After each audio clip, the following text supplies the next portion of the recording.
Just the opposite. High fly ball. Deep left field. Oh, 27. Does it again. Gone. Fernando Tatis Jr. with a 2-run shot has the Padres on the board.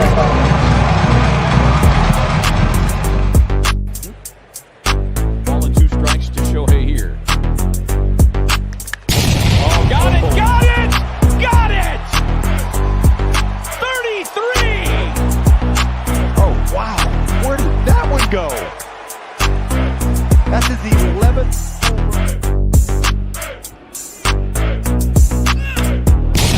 Driven out to deep center field. Going back. Springer turning, looking. See ya. Oh, what a shot by Judge. The Yankees lead 1-0.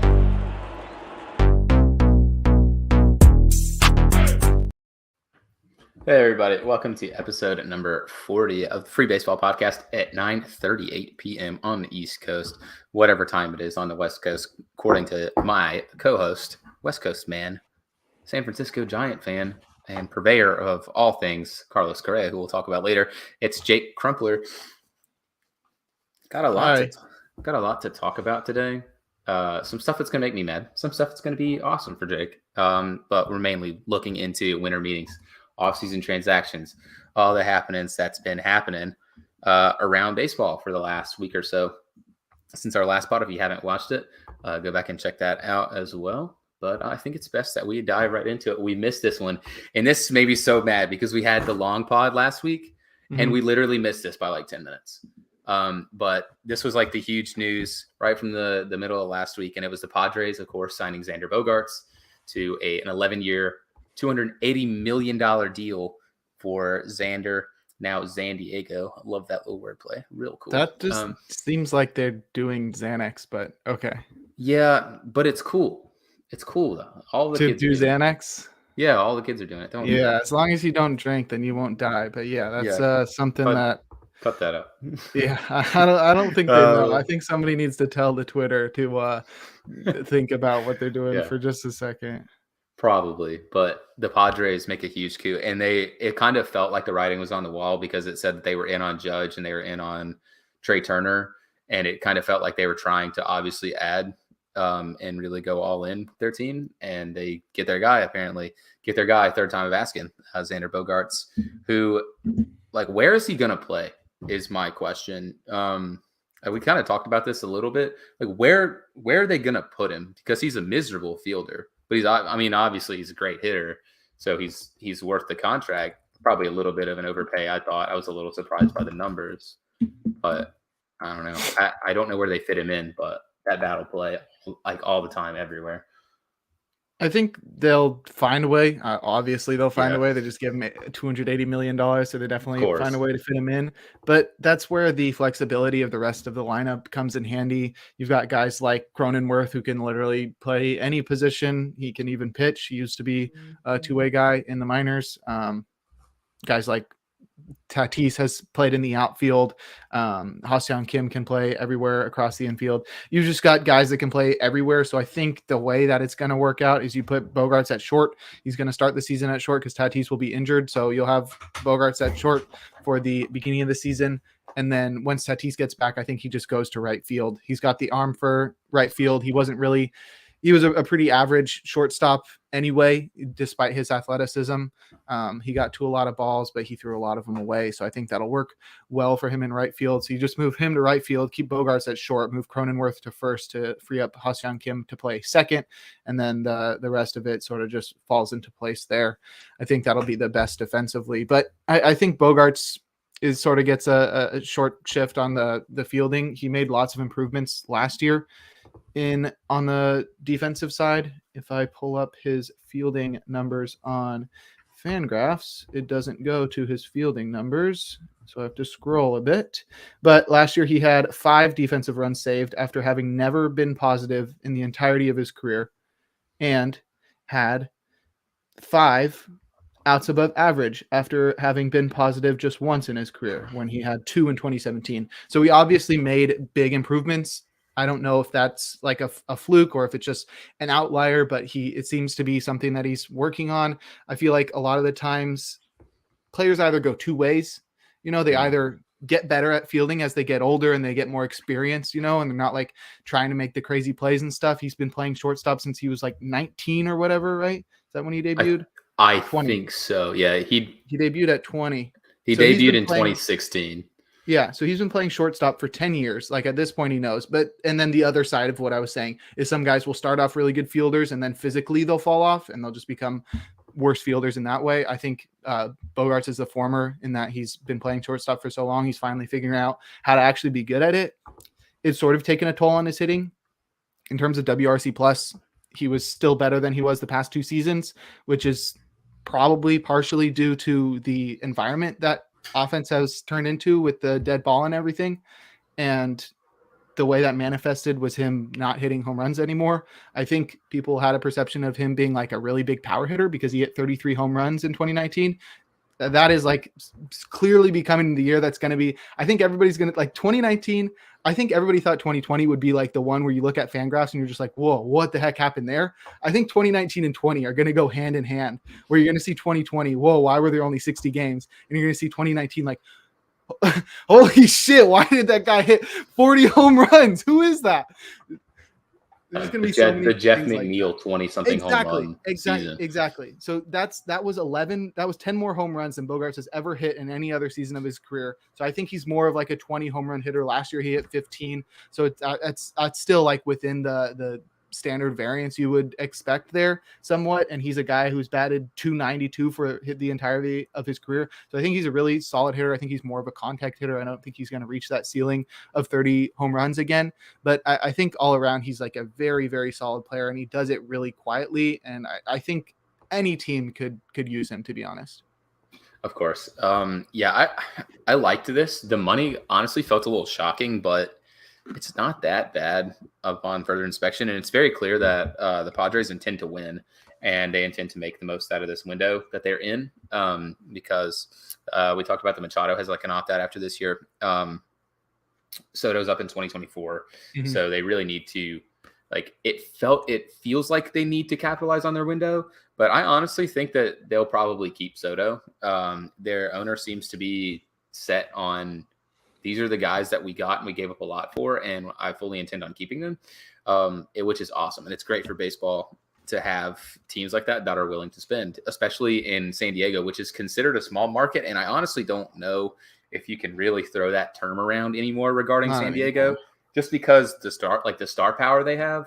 Also, like, you need to recognize that San Diego is a small market, but also San Diego doesn't have professional sports now that aren't the Padres. So everyone there loves the Padres. They sell out all those games, and they'll make a ton of money.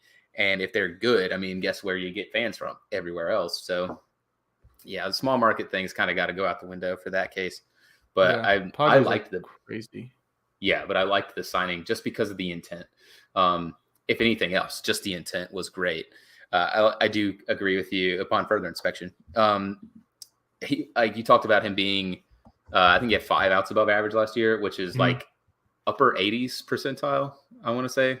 I had his Savant page up, but I'm trying not to look at it.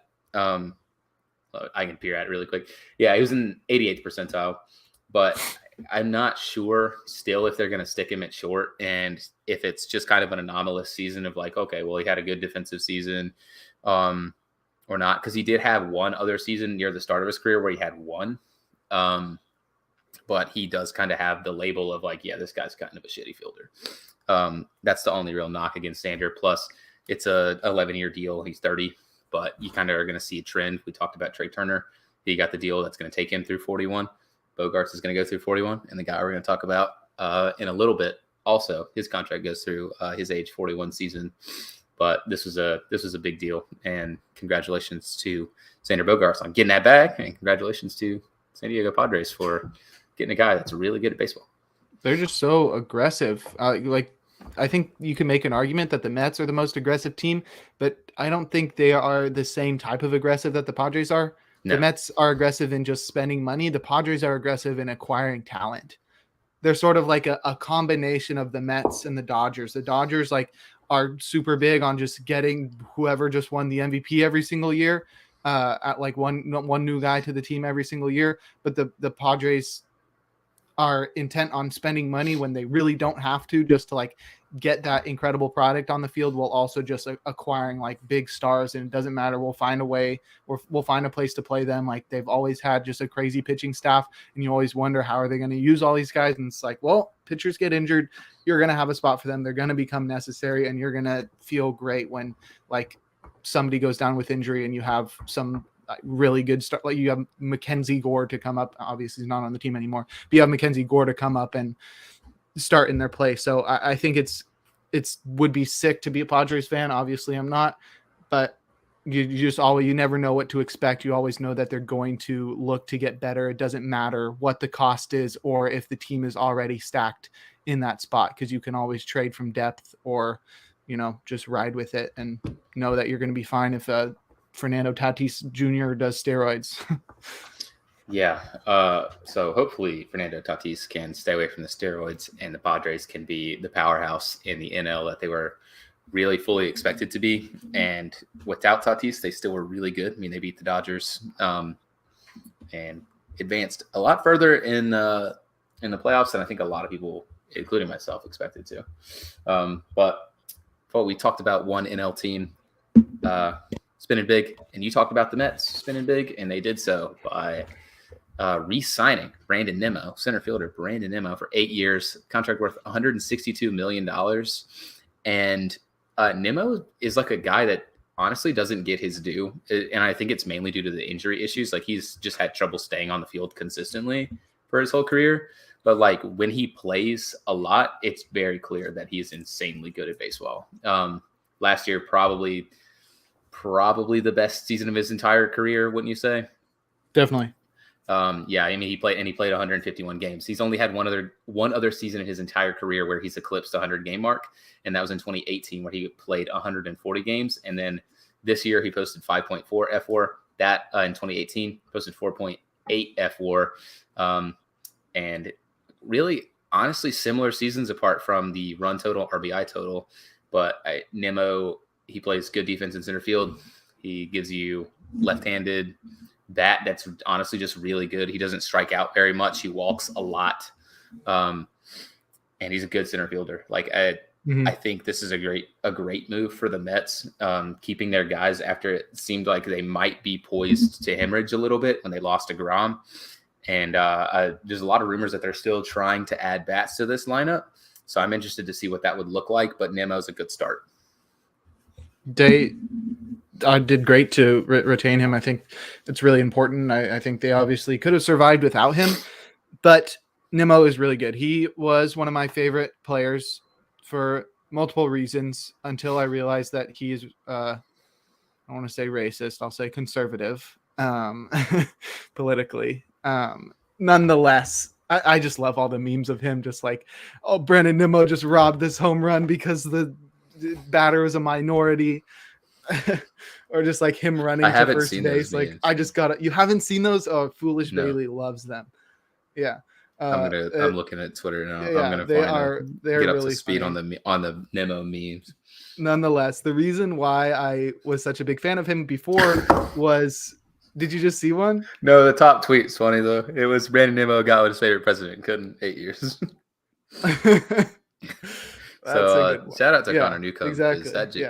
Because that joke is hilarious. Yeah. But anyway, I was always a fan of him because I always saw him as like the diamond in the rough when it comes to points league fantasy teams, because he has just incredible plate discipline. It changed a lot this past season, but he was always known for walking a crazy amount. I think from 2017 through 2021, he walked 15% of the time. He struck out around league average, but he walked a crazy amount. This past year, it dropped down to 10%, but he also cut his strikeout rate down to 17%. So he's still been maintaining that incredible walk to strikeout rate, which is one of my favorite stats in baseball. It just encompasses both batting and pitching so well. Either way, this is a guy that if you look at his normal stats, if you're not a baseball nerd like Davis and I are, you'll look at that and you'll be like, this guy sucks. Like he doesn't hit home runs. His average isn't great. but you have to look at the underlying metrics where his discipline goes into his on-base percentage, which for his career is at 385. And he's got a career 134 WRC plus, which is pretty sure around the same as Carlos Correa, who we'll talk about later. And then he also plays a premium position in center field. He just always failed to stay healthy, but this past season he showed 151 games. He can stay healthy. Hard to tell if that's going to stick going forward, but I mean, that's all you can really bet on. I did not expect him to get this much money. If I were somebody signing for a fantasy team, then yeah, but we'll see. Glad it wasn't the Giants, and I don't have to like subvert my political views to root for him. I will have to subvert other views to root for other guys that the Giants signed.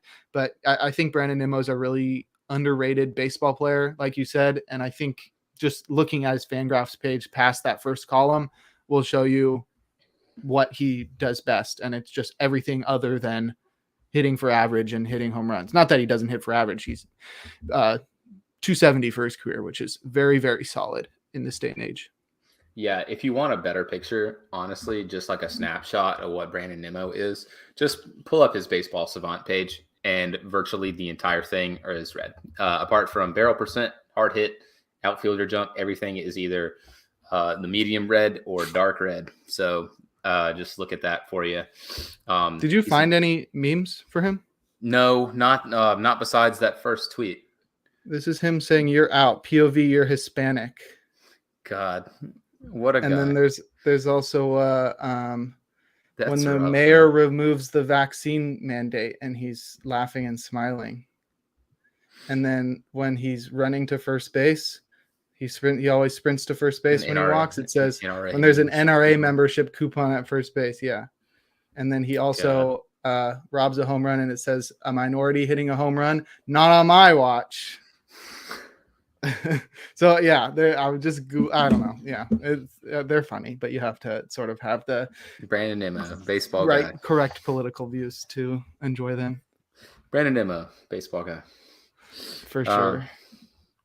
Let's move on to another Mets signing. Yeah. This time, this guy, a thrower of baseballs, whereas Brandon Nimmo, a hitter of baseballs. David Robertson, former Yankee, now a Met. He's kind of been paraded around the last few years. But David Robertson was really good last year. I mean, he's kind of struggled a little bit with Philly. He was really good at the Cubs. Like, he was really, really good at the Cubs before the trade deadline. They moved him, got a little bit out of him. He ended up being closer for the Phillies, some in the playoffs. And if you watched him in the playoffs, he was kind of a human heart attack because you never really know if he was actually going to be able to throw a baseball over the plate. But David Robertson, I mean, his numbers were good last year. Plus, it's a short-term deal. He is 37. But it's a 1-year, $10 million deal for Robertson. But the Mets bullpen, outside of like a couple swingman kind of type guys, like David Peterson and other guys that they throw in there, and of course Edwin Diaz, honestly not super strong. So they really needed to shore up the back end of that pen, and David Robertson is going to aim to do that.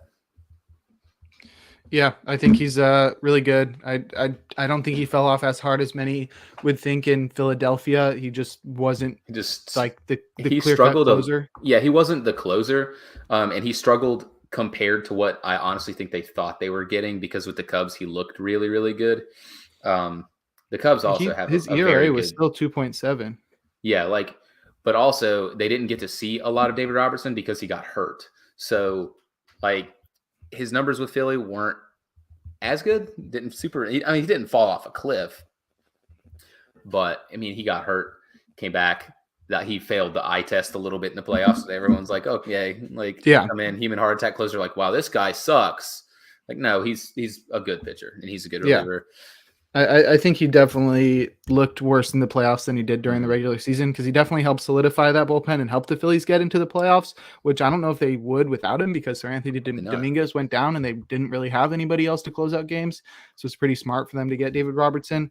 But this is a guy that's dealt with injuries a lot throughout his career. Most recently, actually, he missed most of 2019, all of 2020, and most of 2021. So he really came back strong this year after a lot of time being missed. I thought he was going to have another year of being injured. So I looked stupid for some of the things that I was saying earlier in the preseason last year, because I guess I have 3 friends that are Cubs fans. And one of them was like, nah, David Robertson's going to be incredible for the Cubs. And he sort of was. But I think he has obviously diminished stuff from when he was with the Yankees back in the day as one of the better closers in baseball. But he still has some pretty solid stuff. His cutter is one of the fastest in baseball and has some of the best spin in baseball. And then his curveball has a 23% swinging strike rate, which is really good by itself as well. I think your point about him solidifying a bullpen that is not too deep is really good. And they made another addition that we'll cover as well. But yeah, basically Edwin Diaz, Drew Smith, David Robertson, and then just some starters turned relievers. It'll be interesting to see if David Robertson can stay healthy, because right now it seems like the Mets sort of are going to be relying on him. If the Mets were to make any moves going forward, I think they'll probably add to the rotation, but I think what they need to do is continue solidifying the bullpen, because that's usually where troubles start to arise in the postseason, which I'm sure they'll probably make it this year. But we just saw the Astros win the World Series with the lowest ERA, bullpen ERA in a postseason history. So that seems to still be the theme that gets you deep into the postseason, since the Guardians popularized it. Yeah. Bullpens are increasingly important in baseball honestly, since the Royals kind of set the blueprint. Dominant. Oh yeah. Bullpen. Was it the Royals? Yeah. The Royals set the blueprint in 2015. With their super pen that basically won them the World Series, but the Astros proved it last year. You can win. Yeah, obviously, they had an incredible offense, but their bullpen was lights out. And the Mets, I mean, it's clear that Steve Cohen is going to spend a lot of money to make them a competitive baseball team. And part of being a competitive baseball team, if you want to actually win a championship, is that bullpen. And David Robertson, I agree with you. I think they still need a couple more arms, but the reliever market is a little thin. But that remains to be seen. David Robertson, I like this move. I mean, he is just on a 1-year deal, so you're not really committing anything. If he sucks, he sucks. $10 million. Steve Cohen probably makes that in 45 minutes. So he can just be like, whatever, DFA him. Someone else can have him. I think there's no downside to it. If he sucks, he sucks. But they needed guys genuinely for that bullpen. You have to take a flyer on some of these guys eventually. Mm-hmm. You ready to move on to the next guy? Yep. Big time signing. And in the NL East, the Washington Nationals signed starter swingman Trevor Williams for a 2-year, $13 million deal. Trevor Williams kind of bounced back and forth between the rotation and the bullpen. It kind of has that long relief swingman kind of role that so many teams have nowadays. And he's always done that. Like, it feels like his whole career has been Trevor Williams is in the Trevor Williams role. He's like Mike Montgomery. He is a swingman.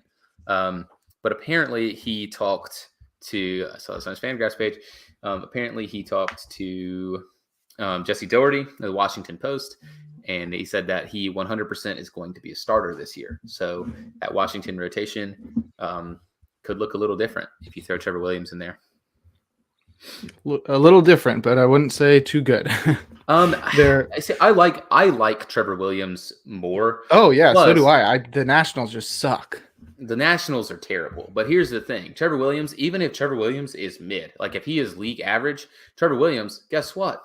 He's 10 times better than Patrick Corbin and probably Steven Strasburg, who will throw 14 innings and then go to Tahiti on a vacation, where he always goes. But honestly, I still have faith that this is going off course. I still have faith that Patrick Corbin is going to figure it out again. He just fell off so hard, and it's like there's just so much. He was so bad. He has been the worst pitcher in baseball the last couple of years, but it's like so bad and such a drastic fall off. While his stuff is he's still got so many underlying numbers that say he could be better. I don't know if he needs to go to a different team or what, but I still think Patrick Corbin's got something left. But I'll stay on topic. Trevor Williams he's like an average pitcher. I think he had that 1 year with the Pirates where people thought he was going to be an ace, 3.11 ERA across 170 innings in 2018. And then that was obviously not going to stick. He had a 4.5 xFIP that year, but I think that's what he is. I think he's like a 4 ERA guy that doesn't strike out a lot of guys. He can eat innings. He's pretty good at staying healthy. He's been a swingman the past couple of years, but he's been he's been a guy who can eat innings throughout his career. I think he's like just serviceable. I think serviceable is like the best adjective you can use to describe this guy. He doesn't really have any overpowering pitches. His I'm looking at his pitches on Pitcher List. If you want to do deep dives on players, that's the best way to do it. And his pitchers aren't too great. The only thing he does is he excels at throwing strikes. So he doesn't walk anybody. He walks 6% of batters, which is really good. And that's how you keep runners off base. And if you're a guy like him who gives up home runs, then it doesn't hurt you as bad. So I don't know. I think it's cool that the Nationals are actually trying to not be the worst team in baseball, which some teams can't say. The Reds, we'll talk about, I'm pretty sure, in the Rule 5 draft, are one of those teams that like, it's like they're not even hiding that they want to be bad. It's like, like normally when teams rebuild, the A's at least signed a couple guys. It's like, like obviously we know that the A's and the Pirates and the Nationals and the Reds, they're rebuilding, but at least like most teams try to hide it and like pretend like, oh, what? Like, what do you mean we're rebuilding? We're doing our best. The Reds are just like the one team that's like, oh yeah, no, we're actually like, they'll say that one guy said it out loud, that stupid guy that got fired a while ago. Yeah. I don't even think he got fired, but yeah, they just outright are just like, we're going to trade everybody away. I'm pretty sure it was either the owner. I don't think it was the owner. I think it was like the CFO or something like that.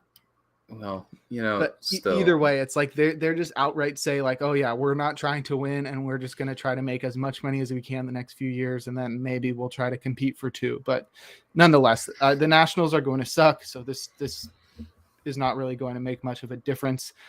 It'll be interesting to see who he gets traded to at the deadline. Well, he's 2 years. Yeah, he's on a 2-year deal. I actually like this move for one specifically weird reason. And I really like that it was a 2-year deal, and I love the money. Because Trevor Williams is like a league average starter to like, he'll show flashes where he'll be like pretty good. He'll eat innings. He fills the swingman role. And the Nationals are planning on trotting out potentially 3 young ace pitchers to try to build into their next like 3-headed monster rotation.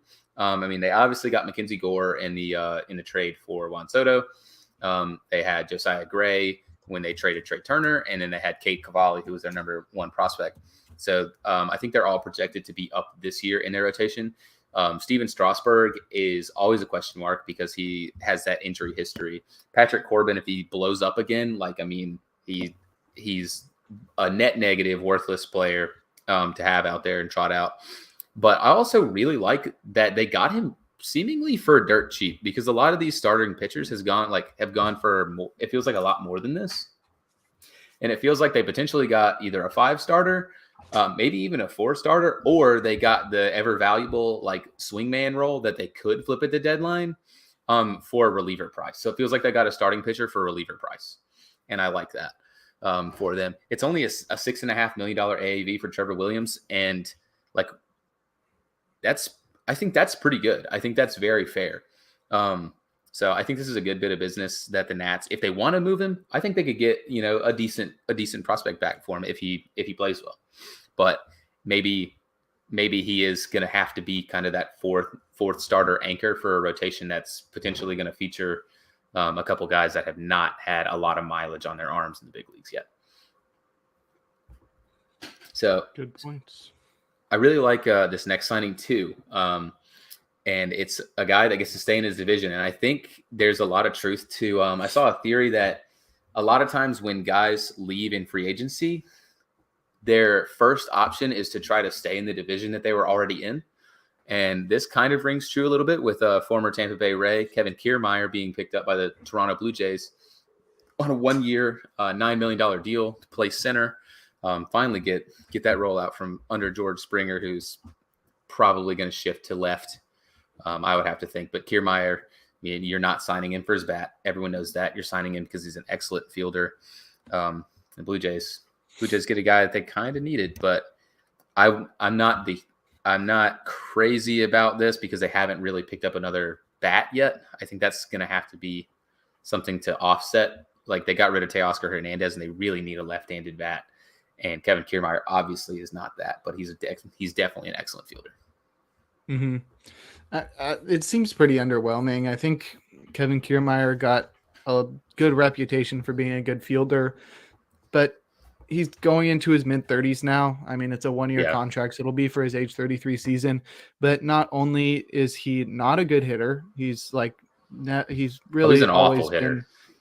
He's not awful. He's like around league average. If you look at WRC plus, he's always been just like very meh. But yeah, it's not like he's hitting for power. It's not like he's hitting for a bunch of average. He's pretty fast, but like at this age, he's not going to be making an impact on the bases. I think the biggest thing is he just never stays healthy. And if he goes down and it forces Springer back into center field, then the lineup's going to start looking a lot different when you have to throw somebody else in there for whoever shifts around in the outfield. It's fine. I think the Jays can afford to go with a glove first guy because they have such a deadly lineup with Vladdy and Springer and Bichette, but the rest of the lineup, like the bottom of the lineup, is just going to be pretty mediocre with Kiermaier rounding it out. I don't have confidence that he's going to play too much just because he's over the past 6 seasons, he's played over 100 games twice. And he just doesn't bring much else to the fold other than fielding.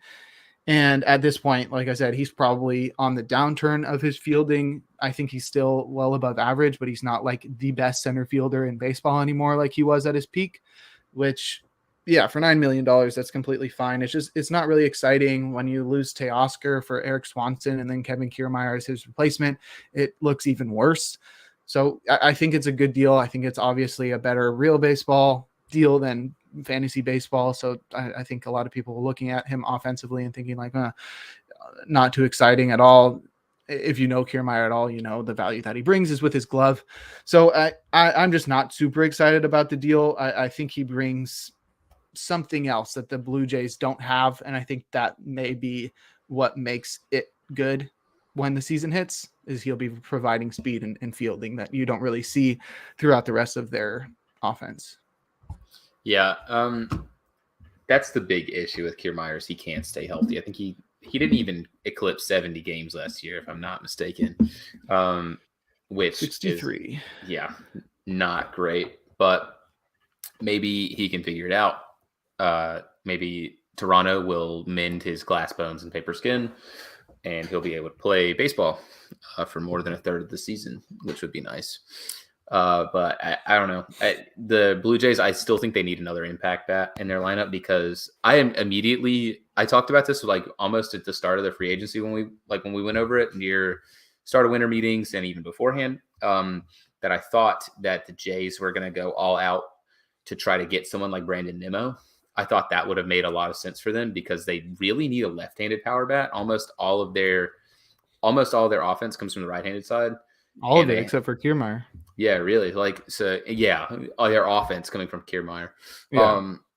I don't think so. So they really need a left-handed bat that can give them something, especially because they play the Yankees and they play in that division. It's like if a left-handed hitter that can hit for a little bit of power is guaranteed, 3-4 home runs in Yankee Stadium. So, yeah, that's something I still think they need to add. But if Kiermaier can stay healthy, I mean, he's still a good fielder. I agree with you. I don't think he's the best defensive center fielder anymore, but I still think that he could be a very, very good one. Yeah. And George Springer is one that's also struggled a little bit with injury, and trying to save his body a little bit and throw him out in left instead of center is very important. And that's probably the key behind this deal. Totally agree. So moving on. This is a big one. Talked about the Mets a lot. Talk about them again. They signed probably the biggest name coming from overseas, which was Kodai Senga coming from NPB. I think he played for Oryx Buffaloes. I don't know if that's correct or not. That is incorrect. He played for the SoftBank Hawks. He played for the Oryx. No, the other guy played for the Oryx Buffaloes. Masataka Yoshida. Yeah, that's right. Kodai Senga, he is very good. Like point blank and simple, he was very good in NPB. I think he was a 3-time I think he was like a 3-time All-Star, 5-time Japan Series champion. Now he is a New York Met. This deal is worth $5 million, or not $5 million. It's worth $75 million over 5 years. It has a no trade clause in it and an opt out after 2025, which I think the opt out is probably not going to be utilized. I think he's going to be good, and I think the Mets are going to be good, so there'll be no reason for him to leave. But yeah, this is a really good move for the Mets, who of course lost DeGrom. They added Verlander, Now they add Senga. That rotation is disgusting, top to bottom now. Yeah. It's surprising that a 29-year-old starter is now going to be their youngest starter by more than 4 years, which is crazy. Everybody else in that rotation is old, with Quintana, Carrasco, Scherzer, and Verlander all being in their mid-30s or older. But yeah, I think Senga's a very good pitcher. How it translates over to the States is yet to be seen, obviously. But I don't know. He's got a pretty solid fastball and like a wicked splitter / forkball. But what worries me is the workloads that he's shown in Japan. The most innings he's ever pitched is 180, and he's done that once, and that was in 2019. Since then, he's pitched 148 and 111 in 2021. So he's not a guy that's eating a lot of innings. I don't think the Mets are like counting on him to be the innings eater. I think he's going to be a guy that, you can skip his start every once in a while. But what I am concerned about is how deep he can go into ball games and like how he's going to hold up over a whole season. I don't know if some of these lower innings totals were because of missing starts. If that's the case, they have the depth right now to work around that, but that'll be what I'll be watching if he's able to go deep into games and make 30 plus starts in a year, because he wasn't doing that in Japan. He was starting like around like 20 to 25, usually like 22 or 23. So it's a lot larger of a workload coming over here to the States. So that'll be interesting to see. I think he is a really good pitcher. I don't think he's going to be as good as he was in Japan. Obviously, he's pitching to a low 2s ERA basically every season. Last year in 2022, 1.89 ERA across 148 innings, which is incredible. But that's obviously not going to stick in the States. I think he'll be more of a probably low 3s guy. But maybe if they actually take the game plan of saying this guy doesn't have a large track record of eating a lot of innings, we want to take it easy on him because we have him for 5 years, possibly 3. I think he could opt out if he does end up being good, because he'll be 31 at that time. If they hold him to 5 innings, 5 and dive, 6 innings, maybe if he's doing well, that might be the best course of action. You hold him to around 170 innings or so. He might actually be better, because then you also don't have to worry about him being tired going into the postseason. But then like you don't want to overextend him and have him just lose all his gas when you need him the most. But it should be interesting. I think he's got a really high ceiling, obviously, based off how he's pitched in Japan. Outside of that, I think it's going to be interesting to see how his stuff translates and how his durability translates, because he's also not somewhat of a strikeout guy. I don't know. It's like mixed bag. It's really hard to tell how to transfer these stats over, but the one that you can is sort of like a counting stat, like innings pitch, that does transfer over without having to do any adjustments. You know what I mean? Right. I think the big issue with Senga and trying to translate a lot of those numbers from MPB is just how different the game is. Over there, they don't play as many games, so they play about 142, 143. Typically, their starters also go a lot deeper into games, and their pitch counts get a lot higher. Like a lot of guys in MLB typically get to the 100 mark, and that's right around where you're done. NPB usually sits around like 110 to even climbing into 130, and it's like that's when like you're reaching, your arm's going to fall off territory. But I think you can approach this at a different way with Senga, and the potential is really high. I think you have, potential to have an insane ceiling starter, but you can also look at it, combined salaries in 2023 for 2 starters that they now have lost. Chris Bassett and Taijuan Walker are going to be making $39 million combined, and they've signed Kodai Senga and Jose Quintana, and both of those guys are going to be making $28 million combined. So you're saving $11 million. You have both of those guys locked up for, what's Quintana's deal? 3 years? 2. Okay, so 2 years. But I like the spending. I mean, it's Steve Cohen. Everyone's acting like he's spending out of his mind, and he kind of is. Let's be real. He is. That's the largest payroll in baseball history. But it's not being spent, like he's not just spending a ton of money just to spend a lot of money, but he's spending it smart. I mean, Chris Bassett, Taijuan Walker, you're saving $11 million. You get 2 starters.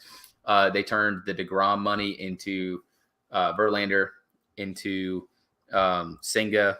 Like they're paying virtually the same amount of money for 3 starters as they would be for just Jacob DeGrom. So it's not just spending money to spend money. Yeah, Quintana, Verlander, Senga combined, they're making $2 million more than what DeGrom's deal will be with all of their deals wrapped up. So, I mean, I think it's a pretty good move. Hopefully he'll be good. I hope so too. Yeah, I love when guys come from overseas and succeed. Hopefully Hideo Nomo number 2 would be the best. That's racist. Well, Hideo Nomo was awesome. Joking. Oh God. Moving on. Let's talk about the Giants. How about it, Jake? Yeah. You predicted this one. I Score did. Score one for Jake. The Giants signed Sean Manaea, 2-year deal, $25 million dues. It's got an opt-out after 2023. Manaea, not so hot last year. Put him in a cheating factor. He'll be good. Right? I think so. that's all it should take. This is a guy that's always had really high potential. Fangraphs sucks. Actually, never mind. Fangraphs is awesome. He was drafted 34th overall in the 2013 draft. So obviously, even from the time that he was in, I'm sure he was in college at that point. Even from the time he was an amateur, he's always had lots of potential. He sort of showed that off with Oakland. He struggled to stay healthy across his first few seasons. And then 2018, he started breaking out. 2019, he pitched to a 1.2 ERA and then got injured for the whole season. 2020 was shortened. And then 2021, he was actually really good. And that's when his velo started ticking up as well. And his pitch mix changed. And I think that's when he really started to become the pitcher that he is today. Last season was really a disaster for him. He changed leagues. He changed teams for the first time in his career. That could be the root of it, but I don't know. It's hard to pinpoint what exactly went wrong for him, but it went really wrong. The silver lining, though, with a 4.96 ERA, 5 ERA, is that it came with a 3.96 xFIP, which I love when it lines up like that. And you can just say his xFIP was a full run exactly lower. He's going to be better next year. It's like Eduardo Rodriguez before last year obviously didn't get much better, but this is like when your xFIP and ERA are that clearly different, things are going to get better. He's going to be more of a high 3s, low 4 pitcher. And I think pitching for the Giants, you never know what's going to happen. I think Manaea, like I said, got a lot better when he started to tick his velo back up towards the 91, 92 mile per hour range. Coming from the left side, that's a lot different than coming from the right side. And if his success is derived in that fastball velocity, that's something that you can really hope that not even hope that you can sort of bet on the Giants doing, because if you look at the guys that have come to their teams and improved, it's always a result of velo. Alex Cobb last year added like 3 miles per hour. That man's in his mid 30s and has always been just a guy, right? He added a couple miles per hour and was really good last year. And that was one of the guys that I was super in on going into last season. But it's the same with like Alex Wood and Anthony DeSclafani and some of the other guys that they've brought in there, Gaussman. So I think it's pretty guaranteed that you can bank on the Giants getting velocity out of Manaea. They also did it with Rodon, who we were concerned about him having his velocity. So it's like there's so many examples of them being able to do that I think you can sort of guarantee that they're going to get the most out of Manaea, whether that means he goes to what his xFIP says and he's like a 4 ERA guy, or if it means he takes like a big step forward and becomes the ace that many predicted him to be when he was in his early 20s and he's like a mid 3s or low 3s guy. It's hard to tell at this point. He'll opt out if he does. If he doesn't, we'll have a very solid pitcher. So right now, like you're paying him to be like a 3-4 guy. He has the ability to take a step forward and become a really solid number 2 behind Logan Webb. Either way, I think it's going to be important that he stays healthy and makes 30 starts. And as long as he listens to his coaches in SF and goes through the cheating lab, then and doesn't like opt out of the cheating lab. Is that a thing? Do you think some people go there like, no. I don't want to go through the cheating lab. I'm fine. I can't imagine. Imagine. Yeah. Why wouldn't you want to be better? So I think he's going to be a lot better. He would have been a lot better even without the Giants, and with the Giants, he's got a chance to be way better. Right. I completely agree. The Giants have this long storied history, it feels like, of turning pitchers that are mid or garbage the previous seasons and fixing them. And Mania was bad last year. And you talked about velo. And I think there's another reason that you can really pinpoint as to why he struggled a lot last year. His changeup just deserted him. Like, it's like his changeup, he lost it and he just didn't have it. Previously for his career, he's kind of really, really hammered hitters with that changeup. And he's like a big dude, but he doesn't throw super hard. But he's got crazy extension because he's got long arms, big frame. That changeup just kind of died. Last year, hitters had a batting average over 300 against it. The XBA against it also was not that hot, 257, and they slugged pretty good against it too. It's just not nearly as good as it has been in the past, and the cheating lab will fix that. They're very clearly going to fix that, and they've done it too with a guy that's a little similar. I know you talked about Disco, and you talked about Gaussman, and you talked about like Alex Wood and Cobb. He's really similar in a lot of ways to Drew Smyly. And I really, really want that to work for Mania. Everyone was all up in arms for the Giants when Gaussman left because he was so good for the Giants. But I think you can compare him a lot to Drew Smyly, who struggled, like, just couldn't really do anything. He was just average or below average. Giants got him, and he's been really, really serviceable for several teams since then. I mean, he's the World Series champion now. But I really like this move for the Giants. I think, like, at his rock bottom floor, if they can just get him back to like what he was with Oakland, you have a 4-starter. And then he's got a ton of potential to get there. Plus, you talked in a previous pod about the Heaney deal and hating it. And you thought that was like an overpay, and you like Mania. They basically make the same amount of money. So, like, I think this is a good value for money kind of deal. If you're not in on Heaney and you don't really buy that, I think Mania's probably got a better chance to hit greater heights than Andrew Heaney would. So I think this is a good move for the Giants. Put him in the cheating factory, win a Cy Young. Thank you. Let's talk about some trades. Let's talk about a trade, really. The only real big one that has happened. But it sure was a big one. This sucks for A's fans. Sorry, guys. Sorry, Jake. Talked about cool stuff with the cheating factory. We'll talk about more stuff with the cheating factory. But this time, your other team's going to get the business. Sean Murphy, all-star catcher from the Oakland Athletics, has been traded to the Atlanta Braves. In exchange, a 3-team blockbuster. In exchange, the Brewers get William Contreras from the Atlanta Braves. They got Joel, is it Piamps? Yeah. Okay. And Justin Yeager. So Piamps is from the A's. Justin Yeager is also from the Braves. The Oakland A's get Braves #1 prospect, Kyle Muller. I think he's a left-handed pitching prospect. Mm-hmm. He is now the #5 prospect in the A system. They also got Freddie Tarnok. He's the #6 prospect in the Brave system. He'll be right outside the top 10 at 11 for the A's. They also got Royber Salinas, also from the Braves. He was the #18 prospect for the Braves, and he's not even in the top 25 for the A's, #26. They also got Esteury Ruiz. What trade was he part of last season?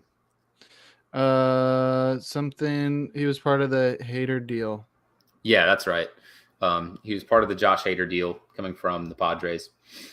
He was the Brewers' #8 prospect. He's now the A's #6 prospect. And wow, Manny Pena. They got Manny Pena. Yeah, hard to remember which team Manny Pena played for because he played for both of those teams last year. Yeah, I think he went from the Braves. Or the last 2 years. Yeah, he did. Yeah, and the Braves get Sean Murphy. That's real cool. The A's got hosed. They got completely robbed blind. I don't need to tell you. I'll let the Bay Area guy tell you.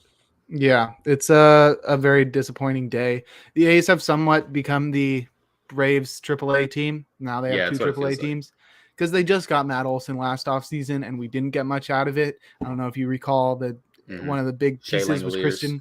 Yeah, Shea Langoliers is sick, but Christian Pache was like garbage. 1B. He was 1B to Shea Langoliers, and yeah, he sucks. He's now out of options. And with Esteury Ruiz joining the fold, he's likely to play center field. So it looks like Pache this might be his last chance this spring training, and then he'll just be DFA'd or whatever at some point. Yeah, so that one's already not looking good. And this one might be worse. You look at it and you say, hey, we got like the number 1, 6, and 18 prospect from the Braves and another guy who was really good in AAA for the Padres and Brewers last season. But that's because those prospects from the Braves look good because the Braves farm system sort of sucks now. They've traded so many guys away that there's not much left. That Kyle Muller being number 1 isn't that great. The fact that he's the A's number 5 prospect, he's basically just as good as Esteury Ruiz, and he's the big guy, is pretty disappointing. I think why they wanted guys like this is because they can make it to the majors right away. Muller's like 25, Tarnok's 24,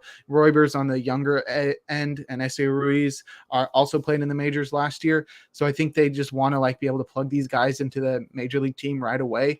But it's not like, oh yay, we got like some guys that are really going to make our future like extremely bright. None of these guys are top 100 prospects. That's the biggest thing. It's none of these guys are top 100 at MLB. You at least want to get one of those. It seems like they went for quantity over quality, which is somewhat disappointing after they've done that many times recently. And it does seem like the A's front office has lost their touch, because if you're wondering like, oh, why would you expect to get so much for Sean Murphy?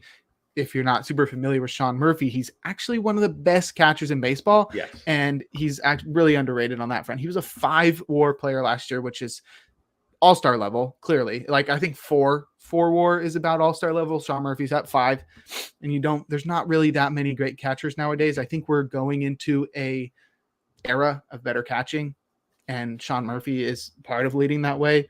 He's got a nice caboose too, so that helps. Great fielder, great framer, great arm, and he's an above average hitter. He had a 122 WRC plus last year. So this guy's great all around. He's got 3 more years of control as well.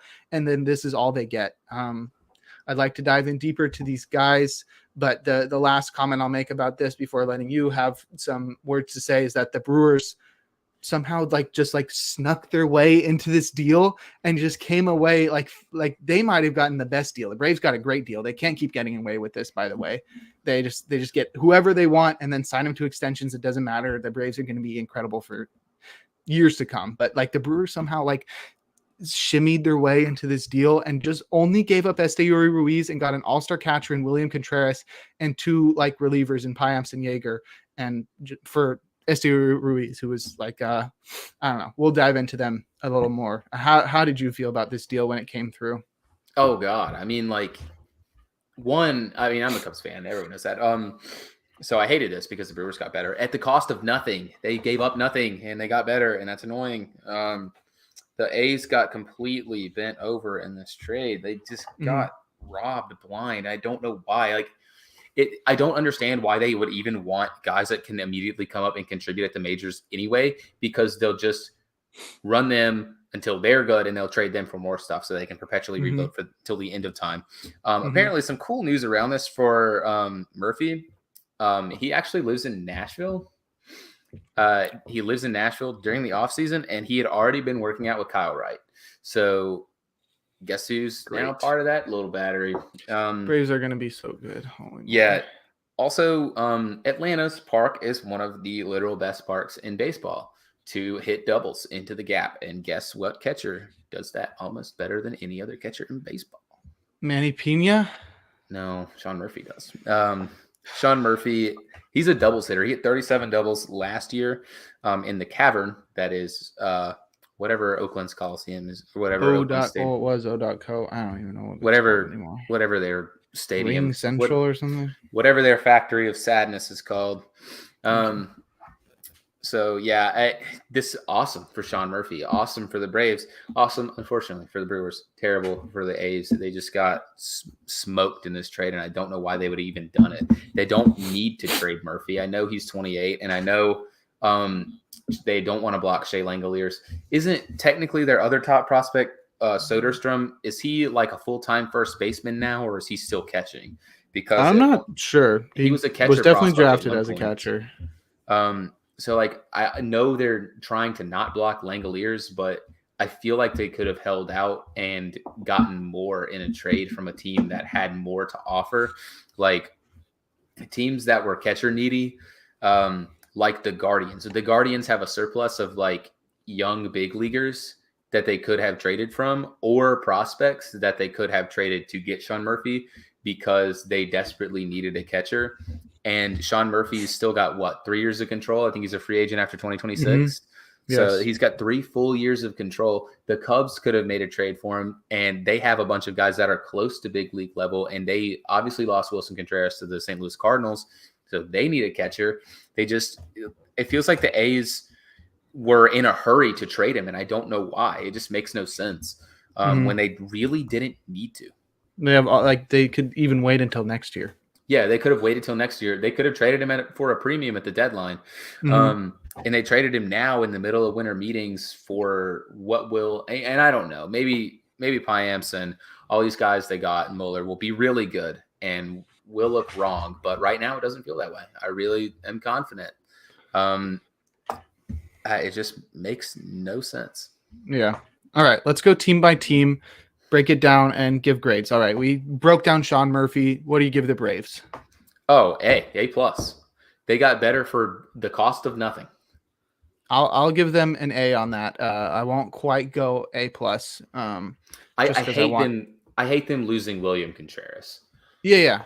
Because you if you just factor in what they gave to the A's, I think that's an A plus. But then they also had to give up Contreras and Yeager, so they gave up 5 guys. One of them was an All-Star last year. Speaking of Contreras, he had his first full season last year. He hit 20 home runs with a 138 WRC plus. He was worth 2.4 WAR. Wouldn't say he's the best fielding catcher, but he's a great offensive catcher. I think he's very similar to his brother in that he's got a really solid bat, and he might actually be a better hitter than Wilson in some aspects. It's hard to tell what adjustment the league will make to him next year. He's a really great hitter, but I also think he's not the best fielder. That's fine. I don't think the Brewers are worried about that right now. They also got Joel Piamps, who was actually pretty interesting last year, 3.23 ERA.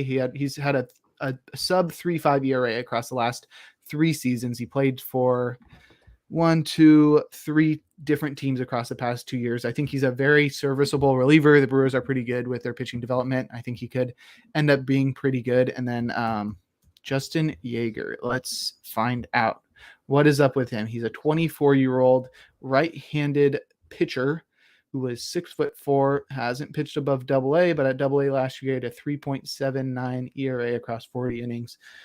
Hard to tell with that one. I don't know. He's old for the level, and he wasn't super standout. So I don't know. Maybe the Brewers saw something there, but I think they got an A plus because getting an all-star catcher for chump change seems like a pretty good return. Yeah. I'm looking at the Savant pages for William and Wilson Contreras, and it's like really close. They're like so similar, even in the fact that neither of them can frame a run for anything, or frame a pitch for anything. So it's like cool. It's even 27 percentile to 20th percentile. So what do you give the Brewers in this deal? I would probably say a B. I like them getting William Contreras. Piamps is pretty interesting. Yeager is kind of like a cool. But it's good for the Brewers because they just snuck, like you said, they just kind of snuck in this trade and they're like, hey guys, remember us? Yeah, can we be a part of this? This looks fun. Can we hang out with you guys at the cool kid table? Exactly. And they just snuck their way into getting. No. That was not hanging out at the cool kid table. That was the Braves were bullying the A's. The Braves were bullying the A's, and the Brewers were like, "Hey, you need some help with that?" With you, yeah. Can I help shove the A's in a locker? Well, honestly, it's like they came over, they like pushed the A's, and then they also like sucker punched the Braves out of nowhere and stole William Contreras. Yeah, getting William Contreras is such a big move for like almost nothing because they've been trotting out a bunch of older guys at catcher for like years now, and it feels like they haven't, like outside of Grandal for a little bit, they haven't really nailed down getting anybody that's like worth having. I think like Narvaez was good for like a month, and Pena was fine. But yeah, I mean, cool. I would give it a B, maybe a B plus. B, damn. I give them a plus. I think they really didn't give up much to get a All-Star class. Okay, yeah. Then you got no free clout, Milwaukee. All right. Well, let's run through the A's side of the deal a little more in depth, but we'll do it a little fast, and we've been taking it pretty slow for an hour. So Kyle Muller is, I think, a little bit overrated. He's been like a mid-threes guy throughout the minors. He doesn't strike out a lot of guys. He's a big lefty. He was drafted in the second round in 2016, and last year he pitched in the majors, and he had an 8 ERA. So not too sure about that one. I think he's going to be like a pretty solid pitcher in the majors.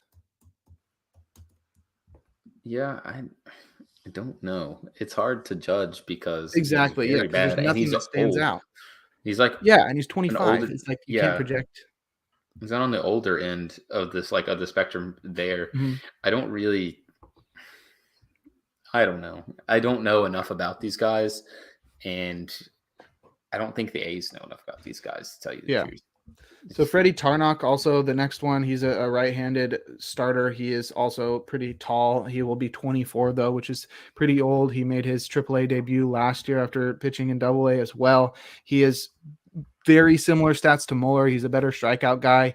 I don't know how I feel about him either. It just seems like these are like very middle of the road prospects that are going to be really solid, but don't seem to have that like super high potential that you like in a trade like this, where it's like if you just hit on one guy becoming a star, then you really won the deal. But that doesn't look like it's like that. Royber Salinas is the youngest. He's 21 and he reached high A last year.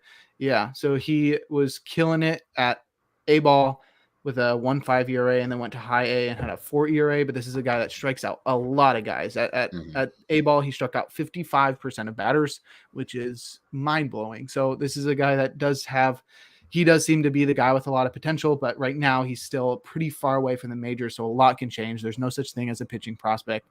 That's the biggest thing with him. And then you got Esteury Ruiz, who is a speedster who tricked everybody into thinking that he could actually hit. The past couple of years in the minors, mostly to actually basically only 2022. He was always a guy that was really fast and was able to be a serviceable hitter. But then in 2022 in the minors, he was incredible, batting well over 300, hitting for power, stealing an ungodly amount of bases. I don't know if you have it up. How many stolen bases do you think he stole in the minors across like 110 games? 52. You are so far off because he stole 85. What? He stole 8. That's so stupid. He stole 37 at AA and then went to AAA and stole 23 more and then went to the Brewers and stole 25 at AAA in 37 games. That's wild. Yeah, incredible. Yeah, he is the speedster of speedsters, but then he got to the majors and he just completely forgot how to hit. He had really shown the ability to walk a lot and not strike out, and that's what seemed to turn him into an elite hitter. He like increased his walk rate higher than it had ever been at any previous point throughout his minor league career. And then when he got up to the majors, he just became the most aggressive hitter you've ever seen. Like he only struck out 19% of the time, but he walked 3% of the time. And he had a 25 WRC plus across 17 games. He didn't hit a single home run. He stole one base. He was just never getting on base. And then his StatCast metrics were awful. He had one barrel and he had just some awful StatCast metrics. So right now I'm believing that he is not a good hitter and that he's actually just really fast.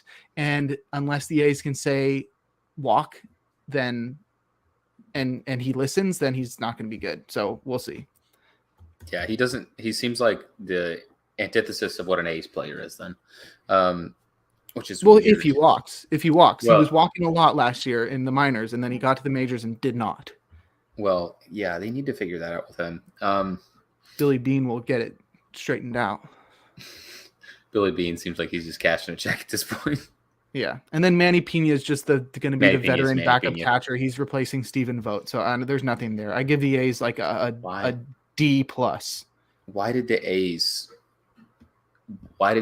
not demand William Contreras back? He's at least another blue chip trade prospect that you can be like, okay, you can DH. You're a good young player.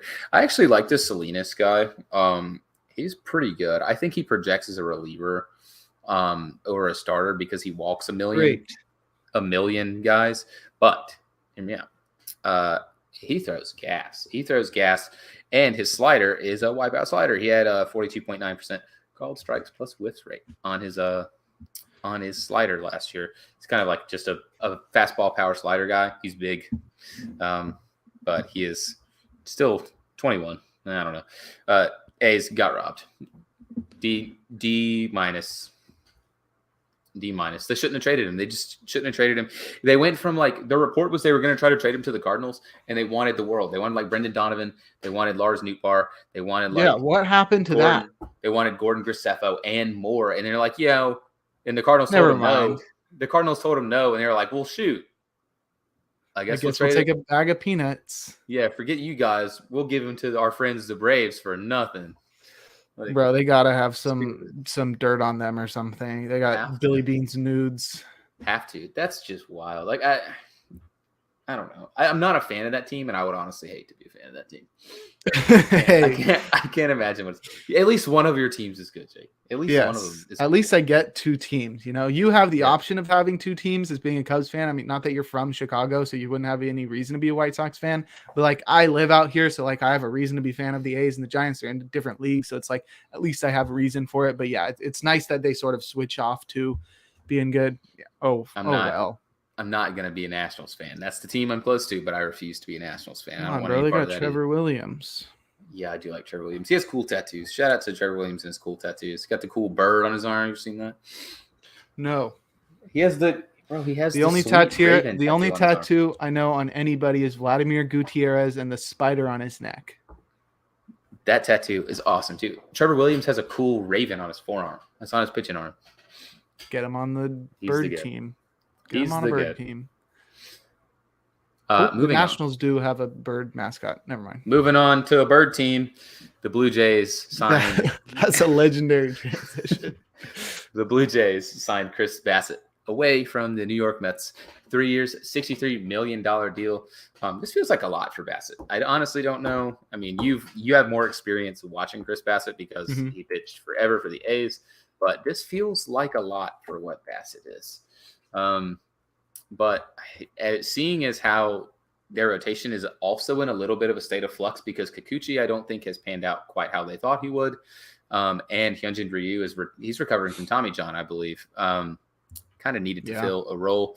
Their pitching depth is not super strong in their farm as well because they've called up Manoah. And then who was the guy that threw a kajillion miles an hour that hasn't quite. Pearson. Yeah, Pearson. What was his deal?